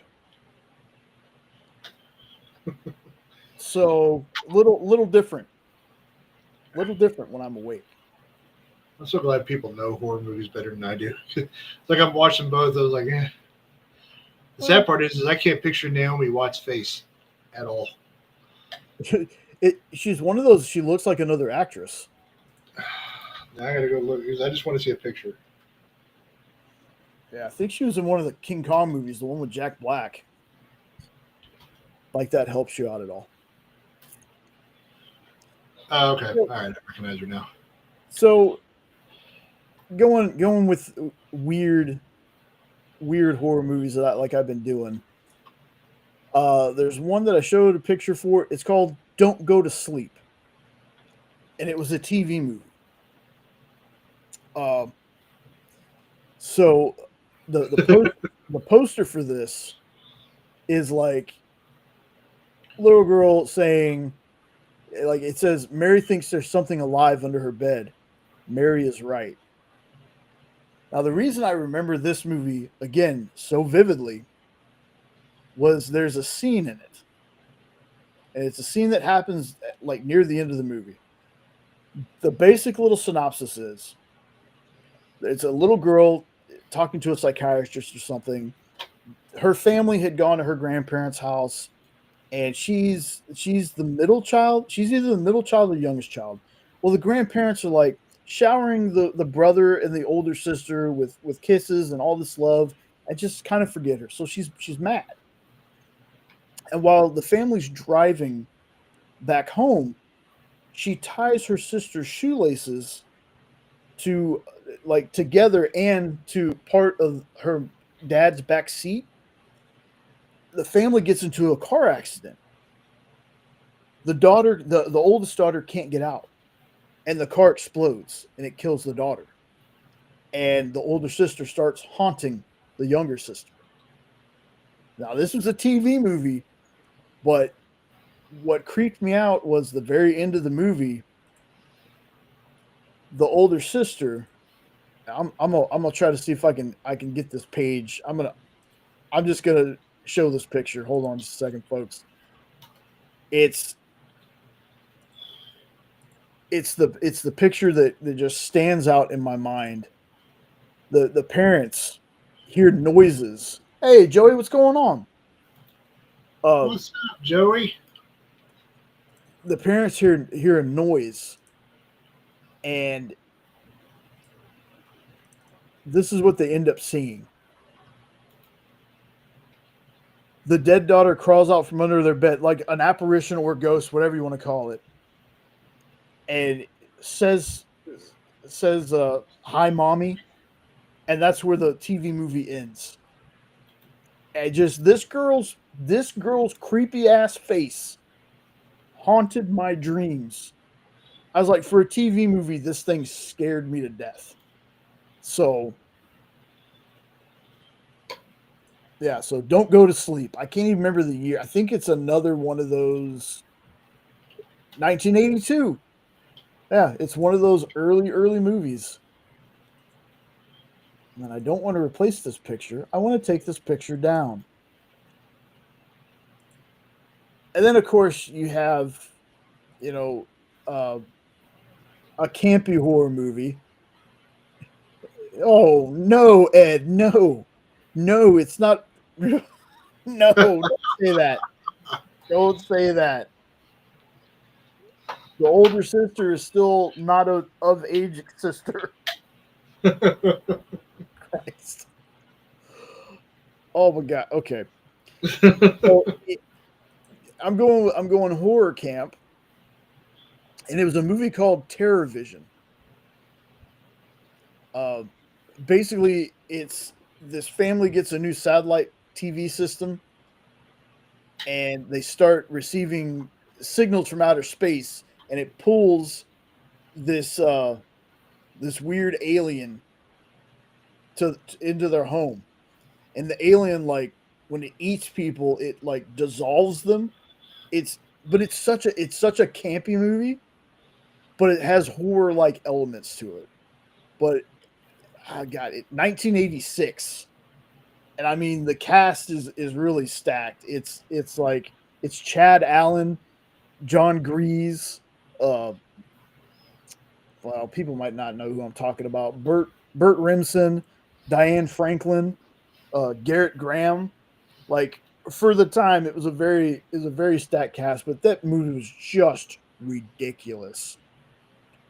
It's the alien looked freaking insane, and again, it's a fun movie. It's kind of like Feast. If you ever watched the movie Feast, you can't take the movie too seriously, but there's some awesome kills in Feast. Like, they're disgusting, but they're just fun to watch. I've got another kind of oddball pick to throw in there. It's not traditional horror in the sense it's a psychological horror movie, and I can agree with people who would say the ending maybe is a little anticlimactic, but Sphere was a movie that for me screwed with my head throughout most of it. You ready for me to be that guy for once? Sure, go ahead. The book was so much better. The book was so, like, I liked the movie, but that's one of those instances where I got to be that person.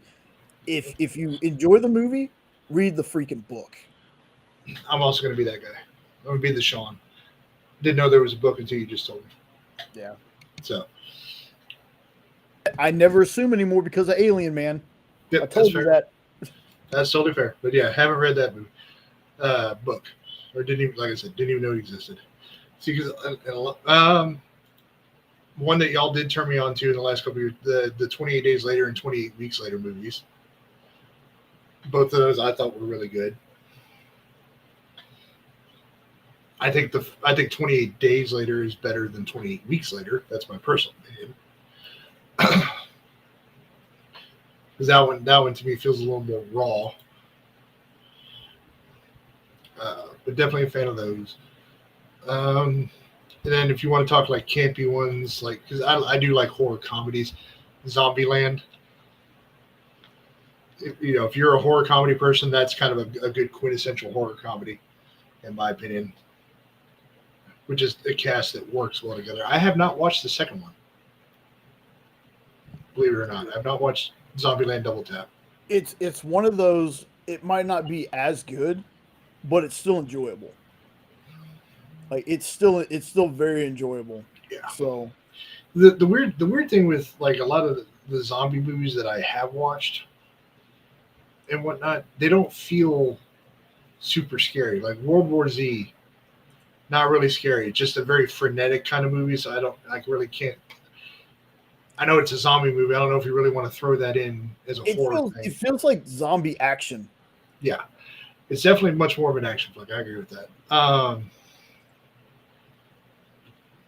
don't think I've watched it. He was my boyfriend. It's an old Gene Wilder. Is that the one where he goes, it's pronounced Frankenstein? Okay, yes, I've watched that one.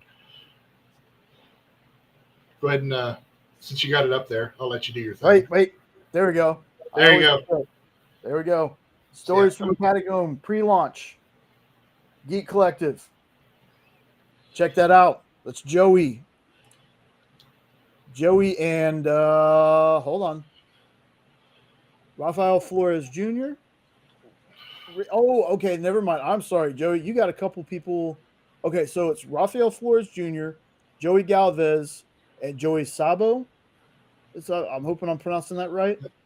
And our boy Brian does have a cover. Yes. Coming on that series. Yes. Now I'm gonna ask because I didn't ask Joey when he showed me the cover he did. Is the whole thing going to be black and white? I'm just wondering because we have friends in the chat and some folks that can't see black and white, so I'm just wondering. I didn't ask you for that, but the cover does look dope. Yeah, because I mean it's Brian. I mean why wouldn't it be? Yeah, Brian. Yeah, but oh my goodness. I even made you a meme, Ed, and I don't know where it is. I haven't used it in so long. See this? Here's your trophy. Now I just need a cue ball and a hand towel so I can smack people around like Steven Seagal. I love that movie. I guess I don't know if this counts as horror or not, but I definitely need to watch them. But the A Quiet Place movies. Are those horror? They're very scary. Okay, the first one is there's moments of it's a hard movie to explain. It's very good. It's a very good movie. I don't know if I'd necessarily say it was horror. It is scary in moments, but I don't know. It's one of those I'd have to have you watch it. They're really good. Yeah. Like the second movie has a lot more talking in it because since it's A Quiet Place, it's sign language. Yeah. For the most part. I feel like the quietness of the movie would make it a little more like it's very unsettling. It is unsettling. What is that one? I don't even know if it's a horror movie or more of a psychological thriller. But I think it's got Mark Wahlberg where like the air transmits and it makes people like jump off of buildings. That is one of the worst M. Night Shyamalan movies of all time, in my opinion. Terribly acted. I mean, no. Yeah. Yeah. I would tell you to watch that movie just because I am also a person that no matter how terrible a movie people tell me is, I will still watch it to see for myself. But for me, that movie, the Happening. Oh, I have watched it. That's why I couldn't remember the name. Okay. Yeah, I have watched that one. And when I found out it was like something with the air, I was like, that's really weird. It was plants. Yeah. It was like plants and grass. It was a defense mechanism. Yeah. Oh, look, y'all. Like, I don't want to hate on M. Night Shyamalan because there have been some of his movies that have been really good. We enjoyed Trap, even though it was super predictable. We enjoyed that one. I thought Josh Hartnett was amazing in that. Had a good time watching it. He's a guy that doesn't get enough love. Josh Hartnett? Yeah. Yeah, 100%, man. 100%. But for me, M. Night hasn't done anything good since The Sixth Sense. I haven't really enjoyed anything since the Fappening. Yeah, I probably watched it. Yeah, just M. Night, man. Like, it's not that some of the movies aren't good, but I don't think he's ever been able to recapture The Sixth Sense from like anything he's done. But like I said, Trap was good. Okay, there will be a color version as well. Okay. Well, hello, Google, that I didn't say anything to that turned on. So let's see. I got to bring up classics, y'all. Right. We got to do Hellraiser. You got to do Friday the 13th. You got to do Nightmare on Elm Street. And I don't know if there's anybody else that remembers this, but Friday the 13th had a show. Had nothing to do with Jason. Okay, Split, I'll give you that one. I will give you that one. Split and Unbreakable. I'll give you that. Those were good in a different way, though. I mean, I guess the twistiness of The Sixth Sense is probably never going to be surpassed for me. But oh goodness, I lost my train of thought. What the hell was I saying? Oh, Friday the 13th. There was a TV show. Had nothing to do with Jason. It kind of was like pre-Warehouse 13 where people were hunting down these artifacts. All right, Ed, you take care, brother. Love you, man. Later, bro. And there was also, a lot of people don't remember this, a Nightmare on Elm Street TV show. I was never allowed to watch it. The reason being was, I've told the story before. When I was a kid, ratings didn't mean, as long as it wasn't like rated X, obviously, but ratings didn't mean anything for my parents. You know, they're like, as long as you don't repeat what's said, and you know, I was a weird kid where I didn't giggle about nudity and stuff. Like I wasn't like, oh, boobs. I mean, I do now, but when I was a kid, I didn't. So I could watch stuff that was rated R, and my cousins were really into horror stuff. So, you know, my parents really didn't care until I watched Nightmare on Elm Street, the was it? I think it was the Dream Warriors. It was whichever one where Freddy turned into a giant snake and was like eating Heather Camp. Because after that, I got. Oh, okay. Thank you. I'll pull that up in just a second. Heather, like after that one, I had nightmares. Imagine that. Watching Friday the 13th gave me nightmares. But after that, my dad was like, all right, no more of that. Like I remember distinctly there was one time that Freddy's Dead, which I'd already seen. I had already seen the movie. I was at a friend's house. We rented it. I'd already seen it. Came on TV. And for some reason, way back in the day, I don't, you know, people might remember when you had regular TV, movies were censored like crazy. Like they wouldn't even let movies say bitch. It'd always be like redubbed with something. For some reason, on this particular day, this particular time, my dad happened to walk out when I was watching Freddy's Dead on TV. That is 100% correct. Nope. 100%. And it's the scene where the guy's dreaming on the plane, and he's freaking out, or dreaming that he's on the plane. He's freaking out, and the lady at the seat next to him is like, "Don't be such a pussy." My dad happened to walk out right when that was said, and he looks at me. He goes, "I don't think so. Turn it off." And I was like, "Come on, man. I'm 16. I was 16, 17 years old." I said, "I've already seen it." He goes, "I don't need you having nightmares as an almost grown man." So, Yeah, that's that's more your dad just making funny Yeah. with that. That's your yeah, dad's God love him, man. I miss my Oh, dad. God. He's freaking hysterical, man. He was just making funny at Yeah. that point. So real quick before we move on, I want to show these two pictures off first. The first one I'm going to show is the black and white one, and let me see if I can blow it up a little bit. This is Stories from the Comic Book Catacomb. This is the Brian Bellondo cover. This thing is stunning. I love. One of these days, y'all, and Joey, I don't wish this on you or Alan or any of them. One of these days, someone's going to discover Brian, and Brian's going to take off like a freaking rocket. Like, Yep. he's the best kept secret, I think, in indie comics. 100%. I love Brian's work. Brian is so awesome. Such a nice dude, too, when you talk to him or text him.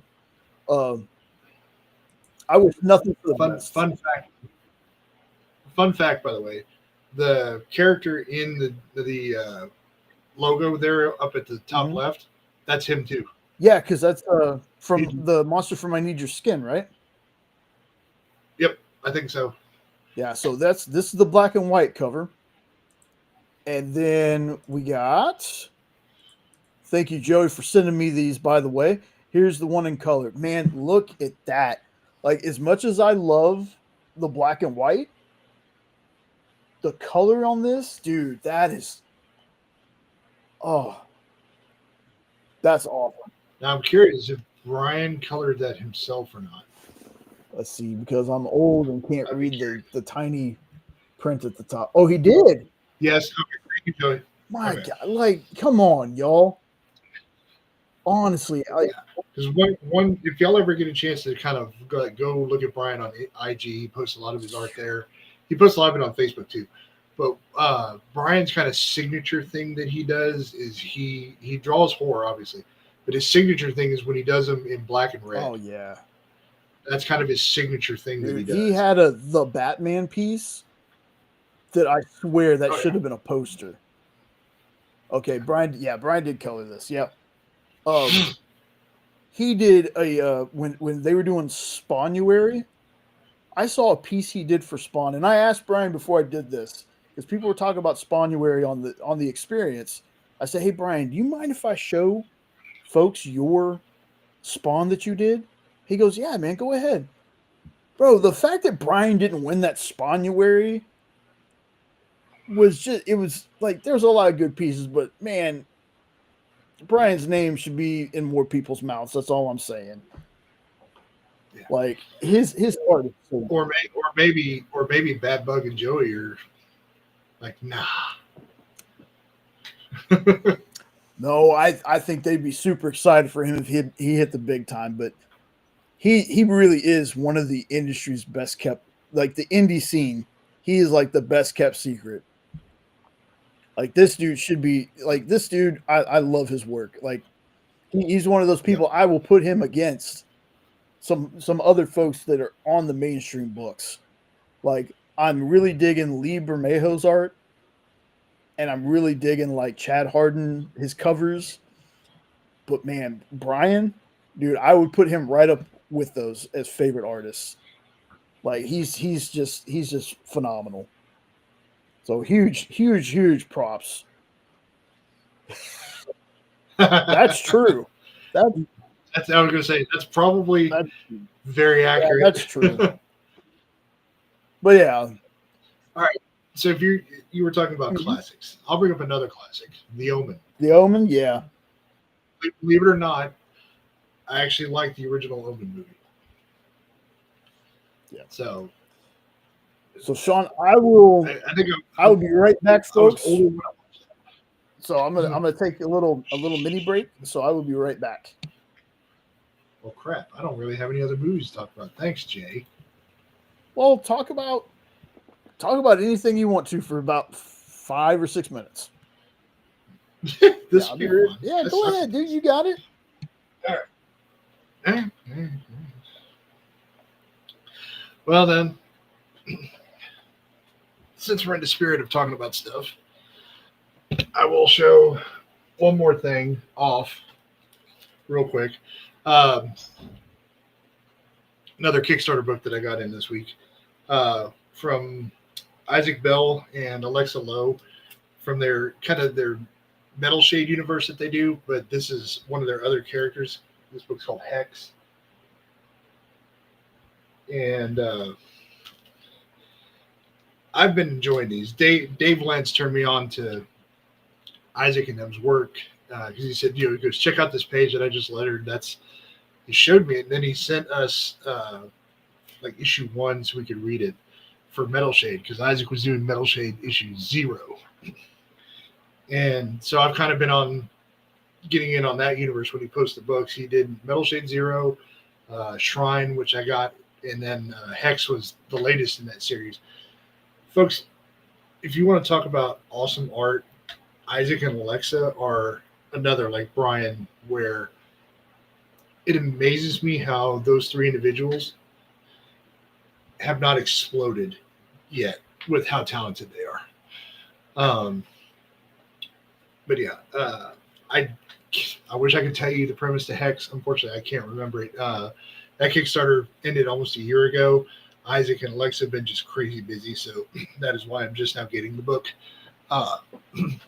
So I can't remember the synopsis, but I know the art is going to be awesome. It's a very, there's a lot going on in the books. I'll basically put it that way. A lot of internal dialogue, and then the pages are full. So I could definitely say that about the series. Circle back to the con from today. Just for anybody wondering, I will definitely say, because I've only been really to 2 Comic Cons, Comic Palooza and this one. While Comic Palooza is cool in the scope of what's going on because it's so big, today for me I can understand why smaller cons for folks are more fun to go to, and I don't mean just from a financial standpoint. The freedom of which to be able to sit there and talk to people. But the freedom to be able to talk to people was nice. We were able to sit there and have 10, 15-minute conversations at several of the booths, which was really enjoyable. So, for anybody who's maybe thinking about if you're like me and Jay, where social anxiety is a hard thing, being around a group of people, try a smaller con like that first. Oh, 100%, Joey. 100%. I mean, you've hooked up with Alan Dunford, who is easily one of the most talented writers I've ever seen. And I can get into a whole thing about, a couple of years ago, what was done with them and a publisher at the time, but I don't want to get into that. It's not my thing to talk about, but yeah, I'm glad that Alan is still like with you and doing stuff with Bad Bug and his other projects that he's got upcoming. Just, but like Joey is one of those where Joey, for anybody who doesn't know, Joey and Jay knew each other first. Joey had a show on The Experience that he did, which was with his friend Ambrosia, and it was Wednesday. I believe it was called Wednesday Warriors. Correct me if I'm wrong, Joey. But I got in on watching that, and it was real cool because of course they talk about comic, pop culture stuff. But I always appreciated the mental health portion of the show because I struggle with that mightily. Anybody who has talked to me behind the scenes and off air knows for sure. But that's how they, Jay started kind of producing and met them that way. I would be in the chat. And then Joey started doing some promotions with people that we knew. And so, of course, we started talking that way. That's anybody who wonders, that's how Joey and all of us became friends. And to this day, Joey continues to just push and bring out new creators that I've never heard of, or now he's hooking up with a bunch of people that, it's great to see them collabing, essentially, like Alan, Brian. I don't know, Joey, have you ever worked with like Isaac Bell or anybody like that? And I know you've worked with Ben Morse, works with you closely. I'm a big fan of Ben. I believe he wrote a series called Scarlet Twilight that when I read number 1 for that series, folks, I was not ready for the little bit of a twist in that book towards the end of issue 1. And once that twist happened, it hooked me.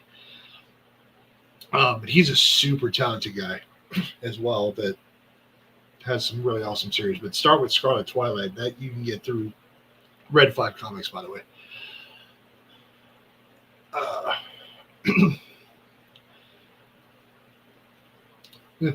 almost wish you were on here, Joey, so we just talk back and forth, because where you live, seems to be a lot of upcoming comic talent just in your general area, period. A lot of people seem to live there, like you, Scott Wilkie. I think Isaac and Alexa live in that area too, so it's like that's another kind of hot pot of comic talent that's just there, kind of like Bad Bug and all those guys are in West Virginia. So it's like there's these two little pockets on either end of the country that have a boatload of talent, and we're so far from both of them. So anyways, but yeah, so trust me, folks, when I say start at smaller cons. Walk in, it'll get you used to how a con flows, and then you just build yourself up to a bigger show like a Comic Palooza or the Fan Expo shows that go down. They don't just go to Dallas. They'll go to, I think they do like one in Phoenix. They'll do one in Denver. Some of your major cities. And the nice thing about Fan Expo is they're not ridiculously priced from what I remember when Jay and Jenna went to the Dallas one. But just the sheer amount of not only like huge comic creators, there's indie creators too, like Garrett Gunn was there in Dallas this year, Isaac and Lexa were there. So you'll get a range of indie all the way up to some of your biggest creators like James Tynan. And then of course you got your pop culture icons and actors that you'll see and stuff like that. So, but yeah, start small with your smaller local cons. Work your way up to a bigger show. Don't do like Jay and I did and go to one of the largest shows in the country and then come down to a smaller con. The great thing was, though, it wasn't underwhelming for me at all. No, and what I mean, I'm just trying to tell people, like, in terms of just getting used to how a con works and being around the people and how that kind of works. It'll start at a small one. You'll get the flow. It's the exact same concept, just smaller. Something like a Comic Palooza or a Fan Expo is so big in scope. But the flow of the show is essentially the same. It's just bigger, longer, more grandiose is basically what it is. But it can be a lot to take in. When I went to Comic Palooza, I got overloaded the first day. I almost had a complete panic attack and wanted to leave. Didn't pay attention to the fact that when we walked in, Jenna was like, Jenna goes, she goes, you can just go outside or even upstairs if you want to get away from people and take a break. She goes, you want to go do that and just calm down for a second. So instead of taking my normal route out where I freak out and I just leave and take myself out of the situation, she's like, try this first. If it doesn't work, then you can go wait in the car or something. And so it took me out. And so what I would do over the next couple of days, other than the fact that, I'm fat and need to sit down for a minute, that's what I would do is I just go out there where it was a lot more quiet and then walk back in. So definitely take your mental breaks if you're like Jay and I, and give yourself the time to do that. So. Yeah, I So, mean, because the first time I went, I was kind of alone for most of it. So that was even like, not to diminish what happened, what you went through your first time. At least you had no, us there with you. yes, yeah, and I truly believe that, and I'll add that in there, and I'll get back to Joey's comments in a second. I'll add it in there. Go with your friends. Have a group that, and when I say go with your friends, I mean go with your real friends, the ones that aren't going to sit there and make fun of you because you're overwhelmed in a social situation. The ones that will actually be like, all right, let's get you a break, let's get you out of it for a second, whatnot. Because the most hilarious thing was, of course, as we're about to go walk out and give me this mental break, would kind of help flash me out of it. Jenna went over to watch this little gladiator thing that was like right in front of us, and a dude got his arm broke or his leg broke, one of the two, like during Oh, this. the medieval fighting. Yes, yeah, and so that took us all kind of out of the moment, and then we walk out. We took the break because then we went upstairs to watch wrestling, and then the wrestling completely took me into it. And I'll definitely say that's where some of the benefits of these bigger cons are. You get spectacles like that because we all love wrestling in this house, and the wrestling was a blast. As to what Joey was saying, yes, indie creators, when you get into these smaller cons, it's fun. I haven't met a bad comic creator yet, big or small, period. But when these smaller shows, you get a chance to talk to some of these indie creators. It's fun. Yeah, we try not to be a booth barnacle, but it's kind of hard sometimes because some of our friends keep calling us back. Yeah, but like I was telling them, the one nice thing about cons like today, sitting there and talking with people for 15 or 20 minutes like we did at several of the booths is easier to do. So you get more comfortable about stuff like that. And it was nice. We stood there with Dan. Jay helped sell a book. Jenna sat there and was bossing Dan around for like 10 minutes, which was hysterical. She's sitting there just relaxing. And all of a sudden she's like, Dan was just like, oh, yeah, she went into con mode. Yeah. She went into con mode, which for anybody who doesn't know, Jenny used to work at a comic shop, did a ton of cons. And so she knows how to sell a book. So she sat there and ended up just like, oh yeah, blah, blah, blah, blah, blah. And Dan's like, he's signing books. And basically, I think she ended up selling, 2 sets while she was there, or helping sell 2 sets. So it was totally unintentional, but that's just how it went down. Yeah, exactly. Like I said, and Jenna sent me the picture, but I can't believe I didn't think about at least taking a picture with Dan while we were there. Jenna said something about it. I was thinking about the belt. Jenna said something about it, and it totally slipped my mind because when we went to Dallas, when let me backtrack a little bit. When Dr. Christie and Garrett were doing their Good Boy World Tour, we didn't get a ton of pictures with them. I don't think we got any pictures with them. Not with them, but Jenna got a picture of Garrett with that cheeseburger. Garrett eating the cheeseburger. But when we got to Dallas, one of the first things I told Jenna is, hey, when we find Garrett, we need to take a picture with him. And yes, I know you said it twice. I know, but also I was like, I don't know, I'm weird about this stuff anyway, but I think when we left, Dan was starting to get people, so I didn't want to take him away from that. I know he would have been fine with it, but I was just kind of weird about it. But with Garrett, there wasn't anybody there when we took the picture with him. So, but I want to start doing that. I want to start when I meet creators in person, because I met Chuck in person, didn't take a picture with him. Henri in person, we met Henri in person. Jenna and I met Mog and Mel. I don't know, things like that. I'm thinking. We at least got the picture with Dirt. Yeah. When he came, so we at least got that. I keep forgetting that Dan has that freaking belt. Yeah, the big Widow Spotty And belt. to take a picture with it. Well, sometimes, Jenna. Listen to Jenna sometimes. She's gonna walk out of that bed over to you and be like, "What did you say?" But yeah, one of these days, because I know that there was that thing for a while between all y'all on the YouTube community where y'all took pictures of the belt because of Robbie.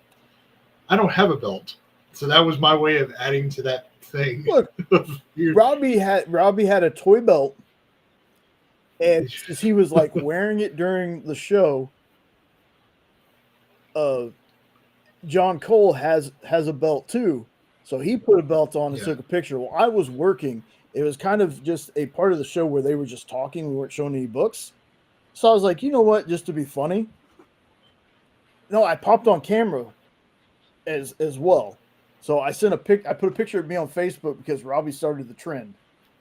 And then I popped on camera at work and I was like, and this is when I had what Robbie referred to as winter soldier hair. When I let my hair grow out like super freaking like long for me. Yeah. Yeah. But what did we also learn? Don't mess with Jay because he's got the biggest, best belt. Because he's got the smoking skull belt for anybody who doesn't know. Just because I like showing this thing off. Yeah. Yeah. One of the coolest belts.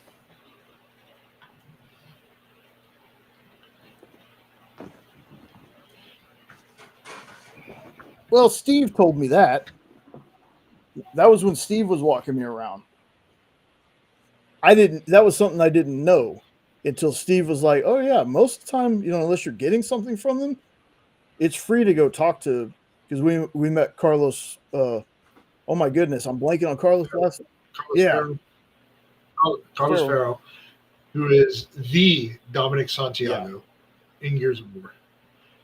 Got to talk to him. How I would have loved to hear him start doing quotes in person. He just randomly, especially the favorite one. Sup, bitches. And we told Jenna, we bring Jenna over there, and she like almost starts crying because she has been Dom in all the games. So, and we paid to get a picture signed, and that's the quote he put on there. She's like, "To Jenna, sup, bitches."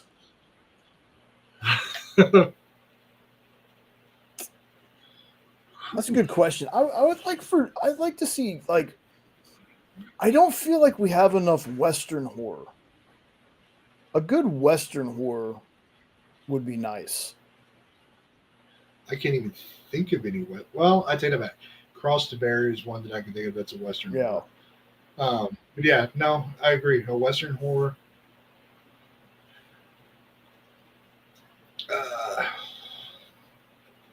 It's weird, and maybe I just haven't looked, but there's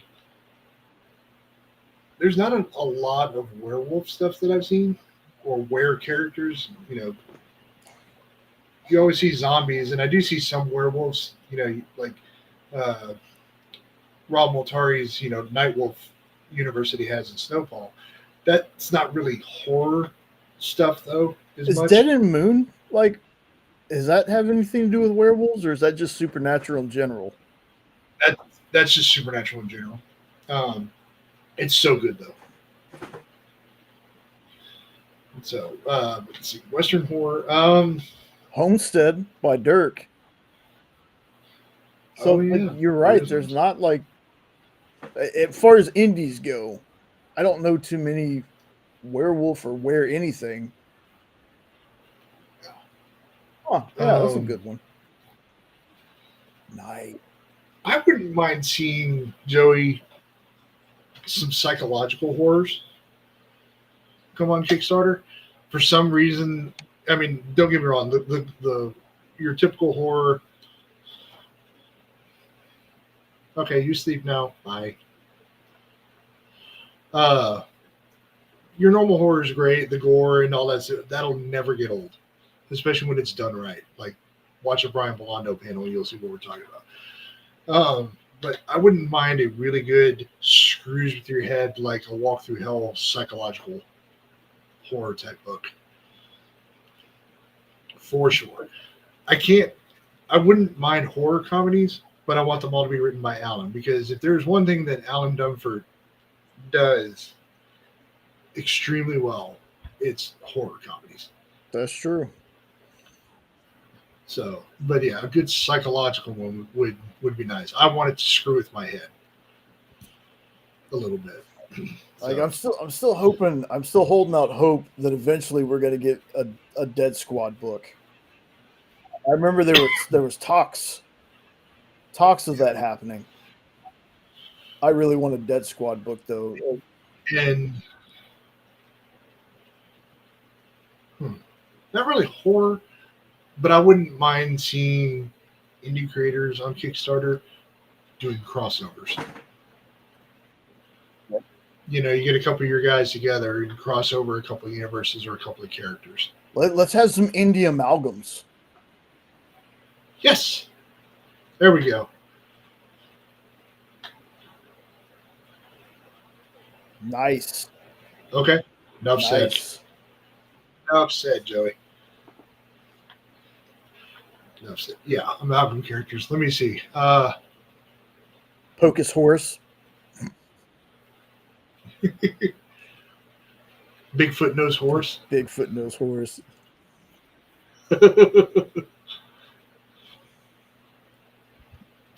You know what?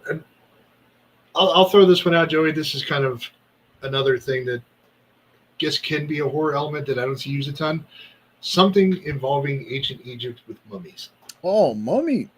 You know what? There's a detective book I think Joey has done PR on before. I want to say that it's mummy centric.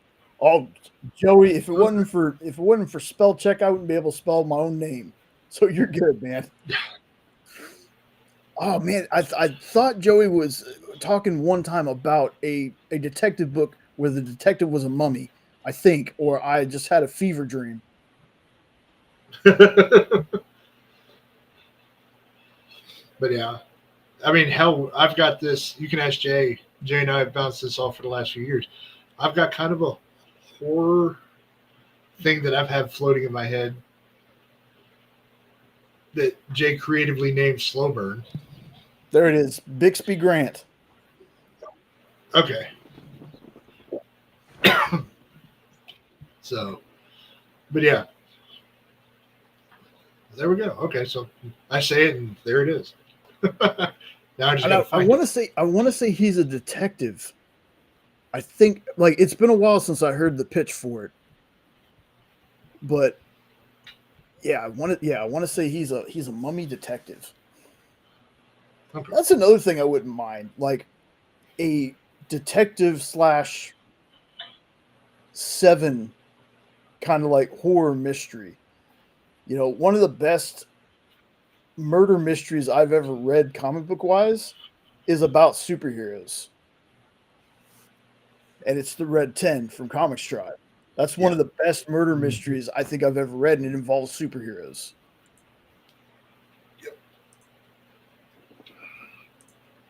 Yep. Hold, please. I'm seeing if I can. Find Yep, it. there we go. Oh, wow, it exists. Let me go ahead. I'm going to go ahead and grab that link for folks that want to check it out. Yeah. Yeah. It's Bixby Grant, Fangs and Brimstones 1 through 3, a supernatural mystery. And it has got 11 days to go, I believe. 11 days to go. It's already funded.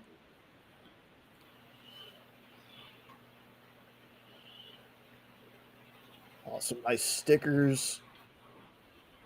Pretty cool covers. Very nice. Make sure you check that out.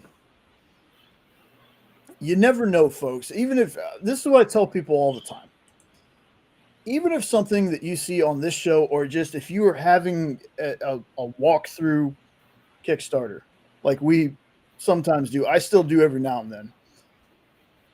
Even if it's something not for you, if there's, Oh, this is. if you have Well, when I say 1 through 3, it's because I put number 1 through 3 on there, so you can still pick up the other 2 issues. Share it out, because you never know. There's somebody on your friends list that, I shared out Blue Heart Emoji from Kenny.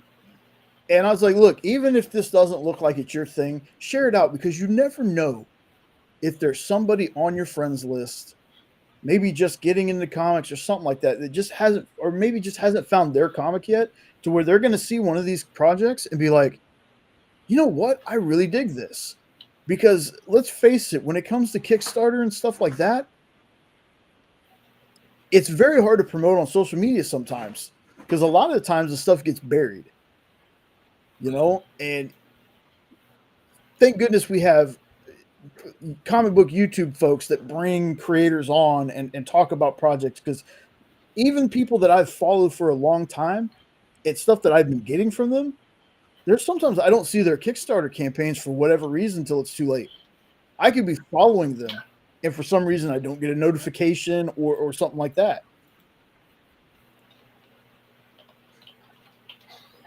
Give you a follow. I will follow. Yes, make sure, and like I said, it's always one of those things where, I've found some projects where I'm like, this doesn't really look for me, but then I've shared it and I've had somebody be like, wow, dude, this looks amazing. And that's top tier for me.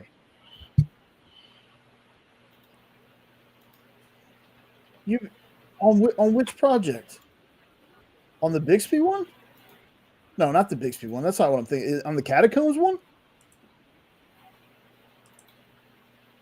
That's crazy. So Jay, am I able to post the link, or is that just you? Well, since you are the Kickstarter page is the best way. Yeah, but there's sometimes I don't remember to go back to the old page to see if there's anything new on Catacomb. Oh, okay. Yeah, you should be able to, because your posting is Hydrasylum. So Okay. that link showed up. Catacomb. That's so crazy, Joey. That's crazy, man. That is crazy town to me. That is. Give it a share again, real quick. I know we shared it earlier, but we'll do. I'm about to, because I know for a fact. Yeah, because I know for a fact I followed the first time Joey said it was live. Yeah, we're gonna share that again, folks. Yeah, we've got it followed on your one, and then the Hydra, and I've got it followed on mine, which is AKA the Hydrasylum one as well. Yeah, if you know anybody that's into horror comics, by all means, share it with them. Let them know.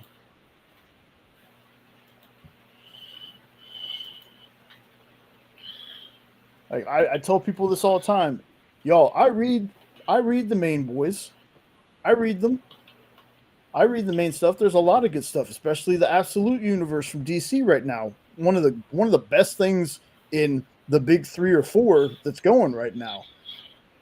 But I tell you this, man, there's something that hits different about indie comics. There's just something about them. And by the way, when we say indie, we don't mean like indie. No, we mean the Kickstarter folks, the self-funding folks. Yep. Folks like Joey out there putting out the good word. Garrett, Dr. Christie, Alan, Will, Bad Bug as a whole, Comics Tribe. For me, it's like indies are the future of comics. Like,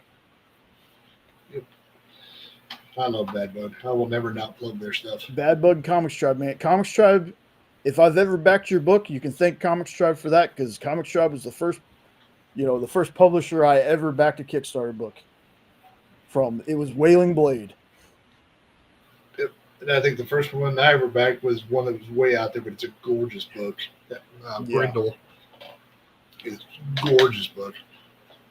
Yeah, it's good. And then it just grew from there.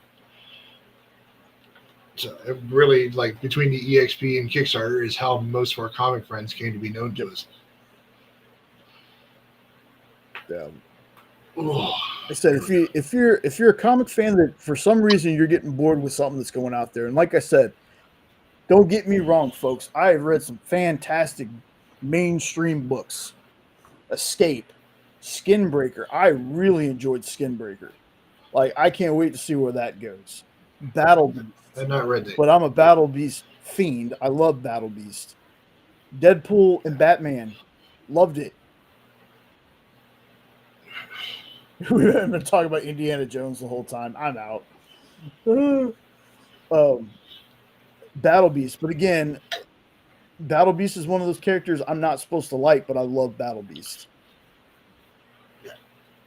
And then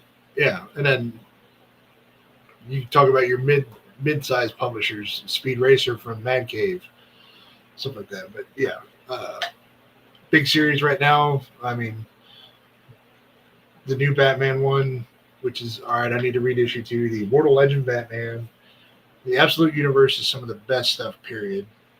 I can't think of anything in Marvel worth the crap right now. Image. I mean, if you really want to talk about like the big companies and get the biggest kind of bang for your buck between the big ones, Image. If you're new to like look at Image, they have superheroes, they have horror, they have literally like a bit of everything. I can name some Marvel stuff that's actually been really good. Like recently, Yeah. The new Punisher, fantastic. The new Punisher, it was so damn good. I can't wait for issue 2 of that. That should have been a Red Band book, but it's not Red Band. Sad part is I actually have a Moon Knight in here that I haven't read yet. Predator versus Spider-Man, of course. I talk about that all the time. Predator kills the Marvel Universe. I've gotten to read first issue or 2 of that one. That one was really good. So there are some, but it's like their ultimate stuff. I don't know. Like there's a lot of people that swear by the ultimate stuff. There are some good ultimate stories, but I don't know. The ultimate stuff right now is not hitting for me as well as Absolute is. And Absolute, I need to read more of. I am very behind on Absolute, but yeah. See, with the ultimate stuff, it pretty much seems like Ultimate Spider-Man and Ultimate Wolverine, everything else. See, most people don't like Ultimate. Yeah, Wolverine. that's true. I think Spider-Man and I think Black Panther is the other one that folks have said is actually pretty decent. Then it's like meh. Yeah. From there. So, So I haven't read any of it. It's just like I said, but I have a hard time with Marvel because for what I pay for a Marvel book, what they print their stuff on to me feels cheap. But I realize that that's really what a comic has been printed on since before I got into comics. So I'm probably a little spoiled by everybody else. Yeah, man, I remember getting that bitch on like newspaper. That's what it still feels like it's printed on. That $20 Spider-Punk cover I got. That's how that felt. Okay. You know, I'm used to guys like Joey and Bad Buck who give me this 80 card stock covers. You know, or even some of your, if you remember, like Black Caravan, all those really premium print matte covers, like butter. Yeah, I got some comics in here I can let you read. You'd be like, "What is this garbage?" my one of my Action Comics #1 facsimiles. You weren't here, but I showed it off. I showed off Hex. So I'll let you see the cover real quick. Dude, Isaac and Alexa are they're fire, man. Yeah. Like their stuff is just fire. I'm glad Jen is trying to sleep because I'll show you something that she's gonna love. But I think you'll see a big foil sticker right there that says Hell Hex. Yeah. She's gonna go ballistic when she sees that thing. But yeah. Like I said, that book took about a year to get to me. That's fine. Here's something that I'm going to say for folks out there that are either getting Kickstarters or do Kickstarters. Here's what I'm going to tell you. For folks that are getting Kickstarters, be patient. stuff does take quite a bit. For people that do Kickstarters, be open and honest and communicate with your followers. I don't As long as you yeah, do that, I don't mind a book being it's going to take a long time before it gets here. Don't mind that at all as long as you're telling me. Let me know Yep. what's going on. That's all I ask. the reason why we say that, and this will be the only time we get vocal about it. There's a project that was backed almost 2.5 years ago that for a year nothing was said on it. And no offense to that creator, My belt fell. there was nothing legally holding you from saying something. Like, period. No, so that was a situation that was handled extremely poorly. Yeah. And I still don't believe when they said that they were actually going to try to draw it. You know, the whole, they said, yeah, my company I'm with now has agreed to produce the book, but they have to draw it in their spare time, which to me means, okay, that money's gone. We're never going to get it back. That's sad. But there have been, like, Hex, for instance. I have one called The Few and the Cursed. Those are books that took me about 1.5 years to get, give or take. And I was okay with that because those creators like Isaac and I forget the name of the guy who did Felipe Cagney or something like that, The Few and the Cursed, they gave you an update at least every month and a half. They told you something. So I'm fine with that. Communication is key, folks. So, but yeah, otherwise, don't be surprised if people get a little ticked off at you. Yeah. I almost want to say it might be better if you at least have half to 75% of the book done before you launch a campaign. But I realize that in some instances, you need the funds to get everything kind of moving forward. So, and with that, I can understand that side of the take. Yeah, I mean, as folks that aren't like, we have a lot of friends that do Kickstarter projects. That doesn't mean we know a whole hell of a lot about what goes on behind the scenes. So like that's the only thing I'm going to say is, please just let us know. 3 to 6 month production timeline for campaign to shelf, and bring in backers into the making of the comics. Something we lost with Kickstarter.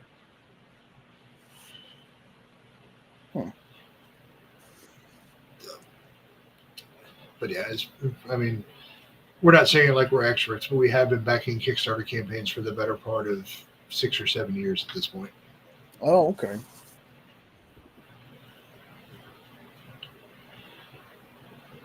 Huh.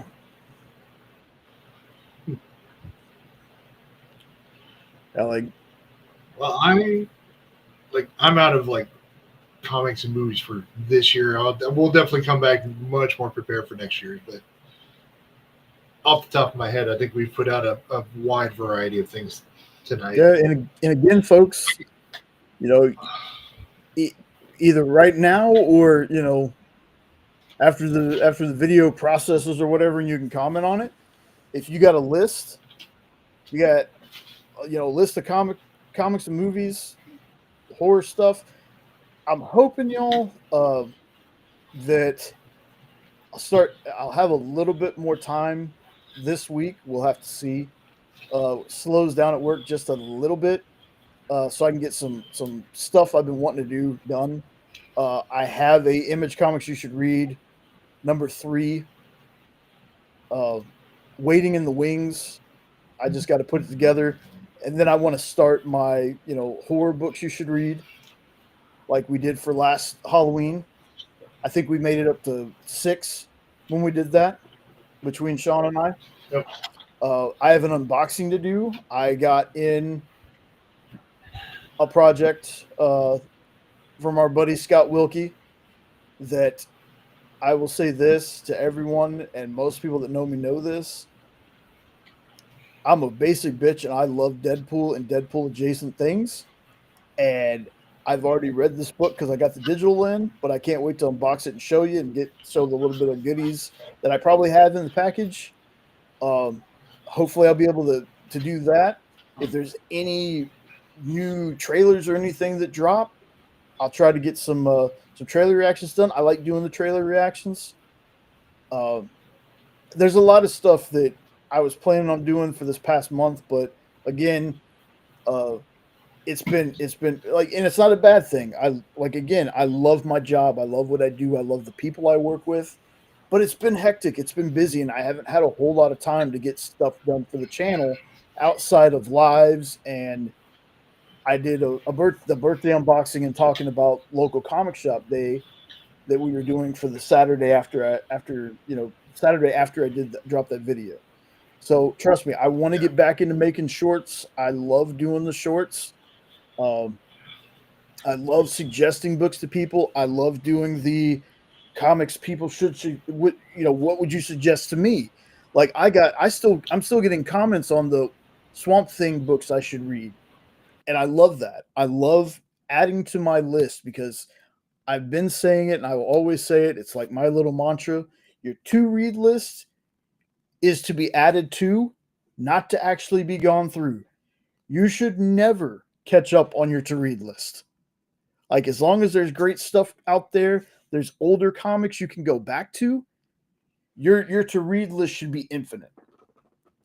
I ended up one time, instead of reading new stuff like I should have been, I went back and read not only all 71 issues of The Boys, I read like the side stuff. Like, I think I have The Butcher, the Baker, the Candlestick Maker to finish, and I think Highland Laddie. Now, I should have read these things in order, like, of when I was reading through, but I didn't. But there's sometimes I do that. I just go back and I'm like, you know what? I never finished The Boys. Let me do that. Just like with Invincible. Invincible, I have hopped around the universe to things. But I want Invincible to be my next big project that I go through before I tackle, because it's on my list. I have digitals for it, going back and starting at the beginning of X-Men. And I mean X-Men #1. There's like 7,000 issues. And every once in a while, I like to sprinkle newer books. That's how I read Skinbreaker, that I was really excited for. Cowboys of Moo Mesa, Street Sharks, Escape, Savagers. I know there's more in there, but I'm forgetting it. But that's what I like to do. I want to read newer stuff, but there's some older stuff I haven't finished. So I'll do that. I'll start reading a long series, and then I'll take a break from that, and I'll like, you know what? Let me read a couple new comics. Like, I was the other night before the art show. I was talking about this earlier. We had Philip Kennedy Johnson on the FOC show. He was talking about his current Hulk run, and then his next Hulk run called Infernal Hulk, which looks amazing, by the way. But he's also doing Superman, the Book of El. And I said this earlier, Philip Kennedy Johnson and Superman, like peanut butter and jelly. It just fits. It's perfect. So before the art show, I was like, you know what? I'm going to start reading the Book of El because, again, Superman fan. Like, I mean, if you couldn't tell. And I got halfway through it, and I was like, oh, crap, the art show's fixing to come on with Nick. I need to, I got to stop reading. So that's what I like to do. I like to read older stuff, and then every once in a while sprinkle in something new. Now, if anybody has any opinions on any new books that came out, like, here's what I'll tell y'all. I need some more Matt Fraction's Batman before I have a decision on it. I can tell you this. I liked the first issue. I wasn't over the moon with it. Haven't read the second issue yet. I really enjoyed Immortal Legend Batman. That was an Elseworld story. I really dig Elseworld stuff, though. But people told me, they were like, and this is weird, and I want to ask Sean about this before we get out of here. People told me, they're like, well, if you like Power Rangers, or if you read Power Rangers or you read Radiant Black, you've pretty much already read this book. And I was like, well, maybe that's the benefit, because I don't read a lot of Power Ranger stuff. Like, I think the one thing I got was because Frank did a Power Ranger story. Frank Gogol did a Power Ranger story, Yeah. and I've never read Radiant Black, but Right. I enjoyed Immortal Legend Batman immensely, Mhm. and I'm halfway through issue 2, and I'm enjoying it too. So, as Yeah. somebody who reads Power Rangers and Radiant Black, did you have that feeling like, What I had going into it was, and I'll preface this with, I actually haven't read a ton of Power Rangers because I found Power Rangers comics outside of some of the big events to be hard to read. I love the shows, so I understand the lore through a lot of the shows. But I do have quite a bit of the Radiant Black run plus Radiant Red, Radiant Pink. What I will say is, don't just assume that yes, because you like those, that someone likes those books, you've already read Immortal Legend Batman. What it can do is maybe give you a better understanding of what Kyle is trying to do with that series, having read those other things, because maybe it won't seem it to maybe the Power Rangers mixed with Batman sounds like a really far out there concept, but it's really not. Maybe that's because I have a better understanding of the other two universes than you bring in Batman. So I don't feel that way, and I say that because think of the version of Two-Face that you get in that first book. That is one of the coolest iterations of Two-Face I have ever seen, and that is absolutely nothing like I saw in Power Rangers or Radiant Black that I can remember. So it's Batman in space with some Power Rangers lore or whatnot mixed in. So no, I don't think that. I can see where somebody would assume that, but for me at least, no. I went into it just like, all right, we have a weird kind of Batman story that when they explain the lore, it kind of makes sense. So well, you definitely have more Power Rangers comics than I do. I know that much. Because I think outside of that one issue that Frank wrote, I don't have any other Power Rangers. yeah, actually, I think all I got is Shattered Grid, and then I got one or two of when they did Justice League Power Rangers. Okay. I've got more Radiant Black than I do Power Rangers. So I want to say I've got 20 or 30 issues of Radiant Black. So another series I want to start. yeah, but I agree. I enjoyed Immortal Legend Batman #1 more than I did the other one. They're both very good though. Where I feel the other one lacked is its pacing was a bit weird, and it left me a little more going, huh, a couple of times with where they're at in this universe. So hopefully in issues 2 and 3 they give me a little more story to get me understanding the universe just a little bit more. So, whereas I think Immortal Legend Batman has the benefit of it's just so out there that it's like, all right, what kind of a ride are you going to take me on? So I think that's the benefit that it has for me on that one. And Kyle Higgins is doing Immortal Legend Batman. He's the guy that did Radiant Black, right? Mm-hmm. And he's done quite a bit of Power Ranger stuff too. Okay. So that's why when Radiant Black came out, people were like, oh, that's just another Power Rangers thing. To some extent, yeah. And I do have some books on the wish list, some newer ones, mainly thanks to the Geek Chat on Thursdays. They reviewed the books this week was Absolute Evil. I want to read that. Gunpowder Prophets looks awesome. There was a bunch of other ones they did, and I was just like, it's like, yeah, keep adding to my list. But like I said, the ones that I've read that really stuck out to me was Savagers, Escape #2, and Skinbreaker. Apparently, I don't know if it was an accident or not, but apparently we're up to issue 3 of that other Batman story. Oh wow! I was just looking on where you and I have our stuff going, and it's got issue 3. I don't know if we were supposed to have it or not. Huh. There's I a new will say minor. There's a new minor threats book. Oh my god, sorry. Yep. And I can also say this. I dig the new Batman design in Matt Fraction's book. That I agree with. But again, I'm not gonna say I don't like it because I always give comics at least 2 or 3 issues.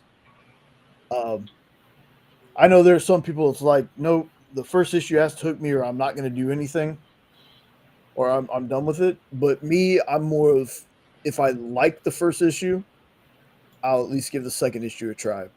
But again, my recommendation, folks, if you haven't read it yet, Escape from Image. That's there's not much more I can say about that. Escape from Image is the 2 issues have just been phenomenal for me. Ooh, the Phantom is out this week. I need to read that. Yeah, there's so much there's so much I need to try to read the Blue Falcon and Dynamite. There's so much good stuff out, folks. I did read Blue Falcon and Dynamite, and it was okay. Okay. Definitely, I'm gonna need another issue of that one. I still haven't read Deadpool Batman. I know, shame on Sean. The other thing I want to bring up, folks, is we're in October. We're in the fourth quarter of the year. It's getting close to that time to where Jay and I will be discussing our favorite reads from the year. I think I might change it from best books of 2025 to maybe just our favorites. That's my way of drawing Jay in on it. If I don't decide to do a dedicated video, it'll be a dedicated live, possibly. Yeah, because I'm always weird about best books for some reason. Like best to me, yeah, but I don't know. It's hard for me to rank books. Here, a random shout out, folks, for somebody. If y'all haven't checked out Sammy the Monster, you want to talk about somebody who is like something is killing the children super fan and does great reviews and had an awesome haul video earlier. Make sure you check them out. Like Sammy the Monsters, she's really good. So, and kudos to her for a lot of the success that she's had. I've seen a couple of things where she's been writing articles at DC. She does a lot of stuff with Boom. So, kudos to her for the success that she's found over the last year and a half. Because when we first learned about her channel, which was I want to say early last year, we were almost neck and neck. We might have had slightly more followers than her, but Sammy has worked her ass off and has just been literally killing it. No pun intended. And just exploded to where you see her doing these correspondence. Like she did a lot of stuff for Boom at San Diego, I think. So just seeing what she's doing, yeah, she's been killing it. So yeah, make sure you also check the description of the video. I have not refreshed all the people that we want you to check out. Eventually, I'll get around to that, folks. Like I said, I've been super busy. But one more person I want to plug, or should I say, 2 more people that I want to plug.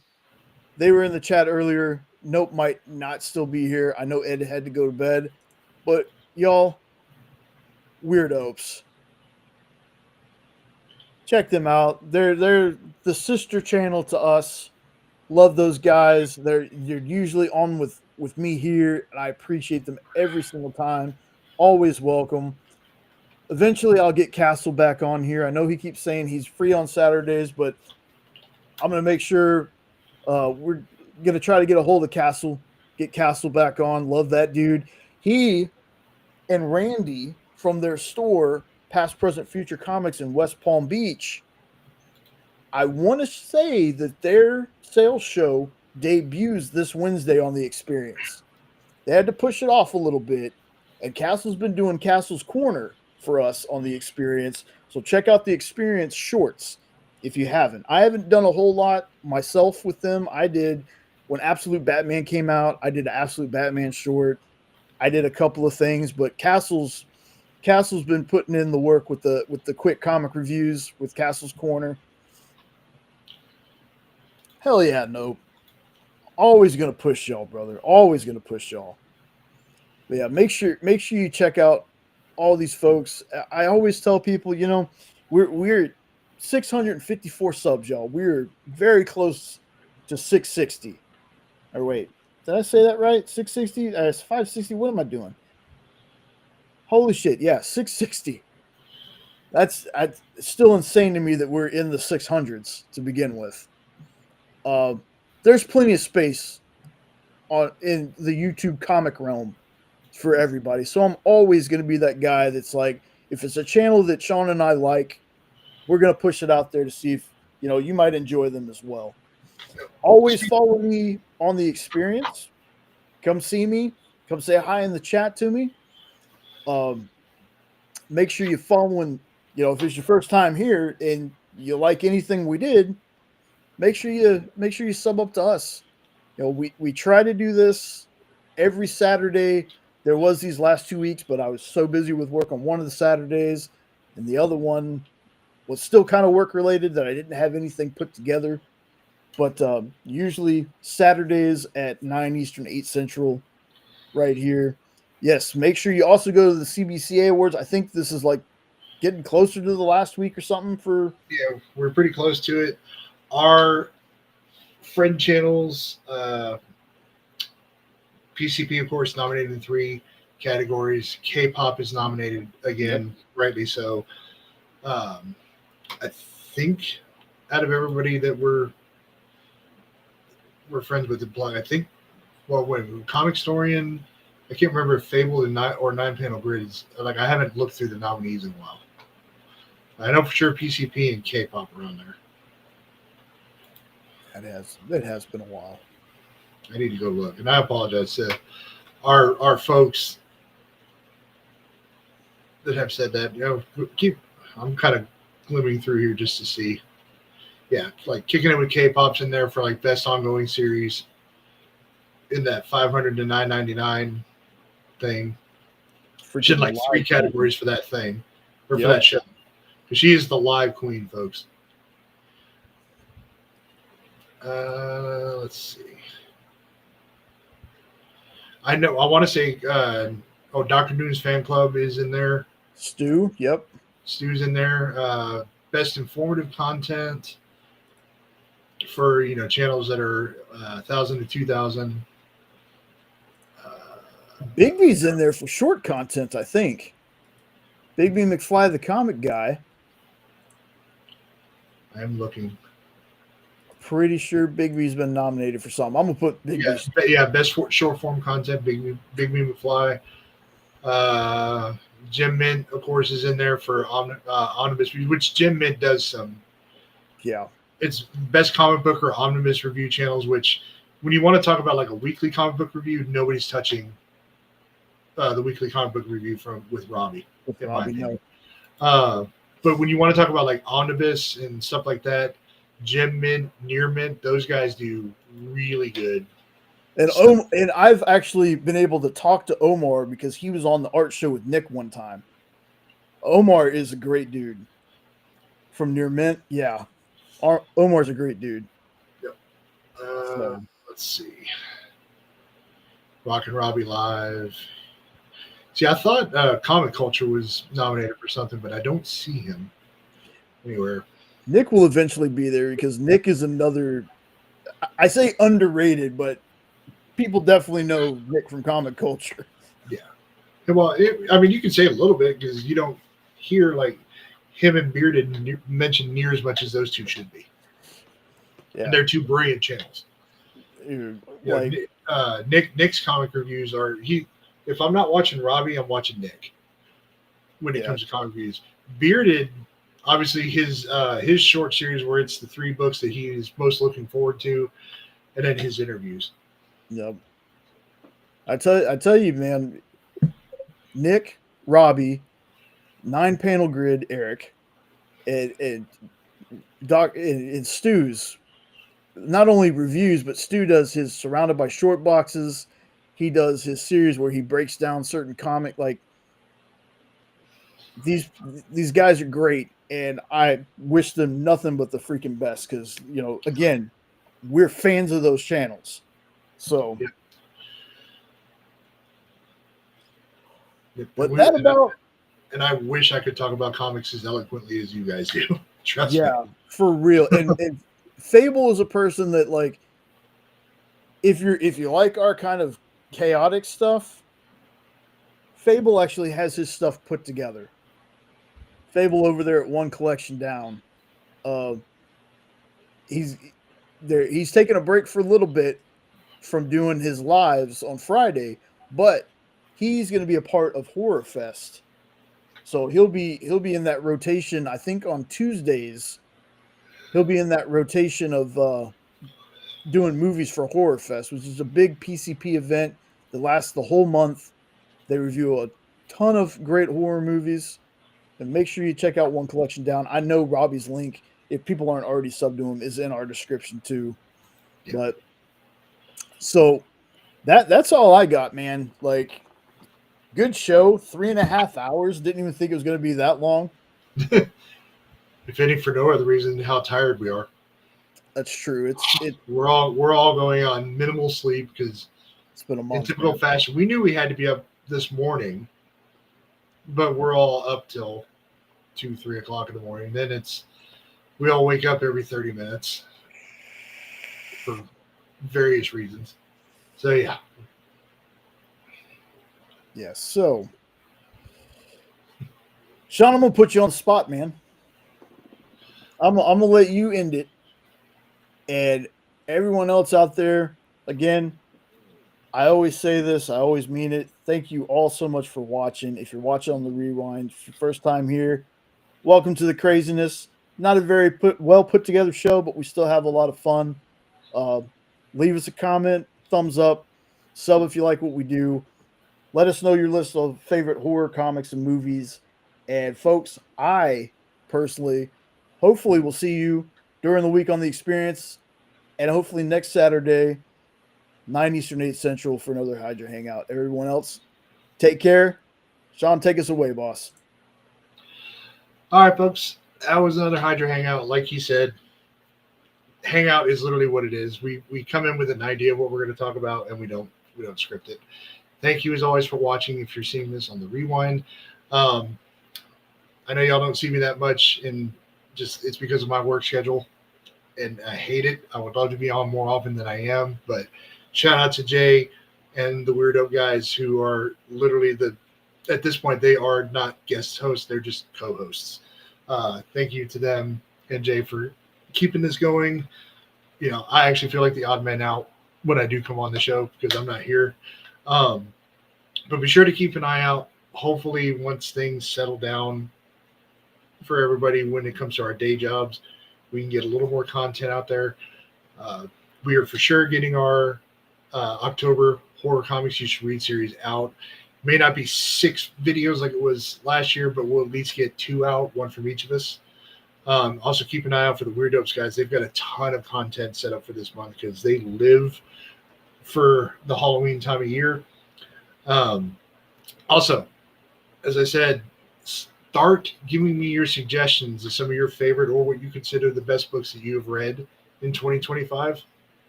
Because I guarantee, as much as I haven't had a chance to read, you're going to suggest something to me I haven't checked out yet, so that I can put that together for the end of the year.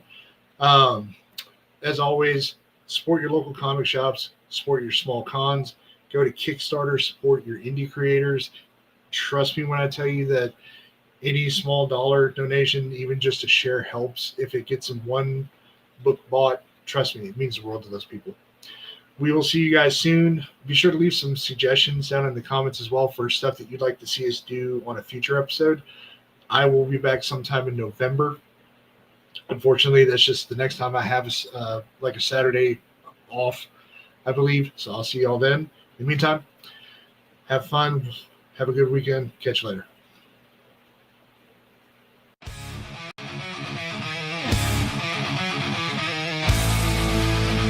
We talk about everything that makes us hum. Hail Hydrasylum, hail Hydrasylum.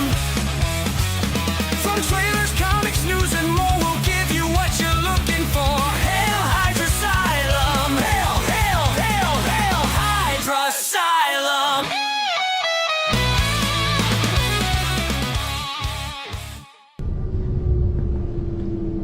Hail Hydra.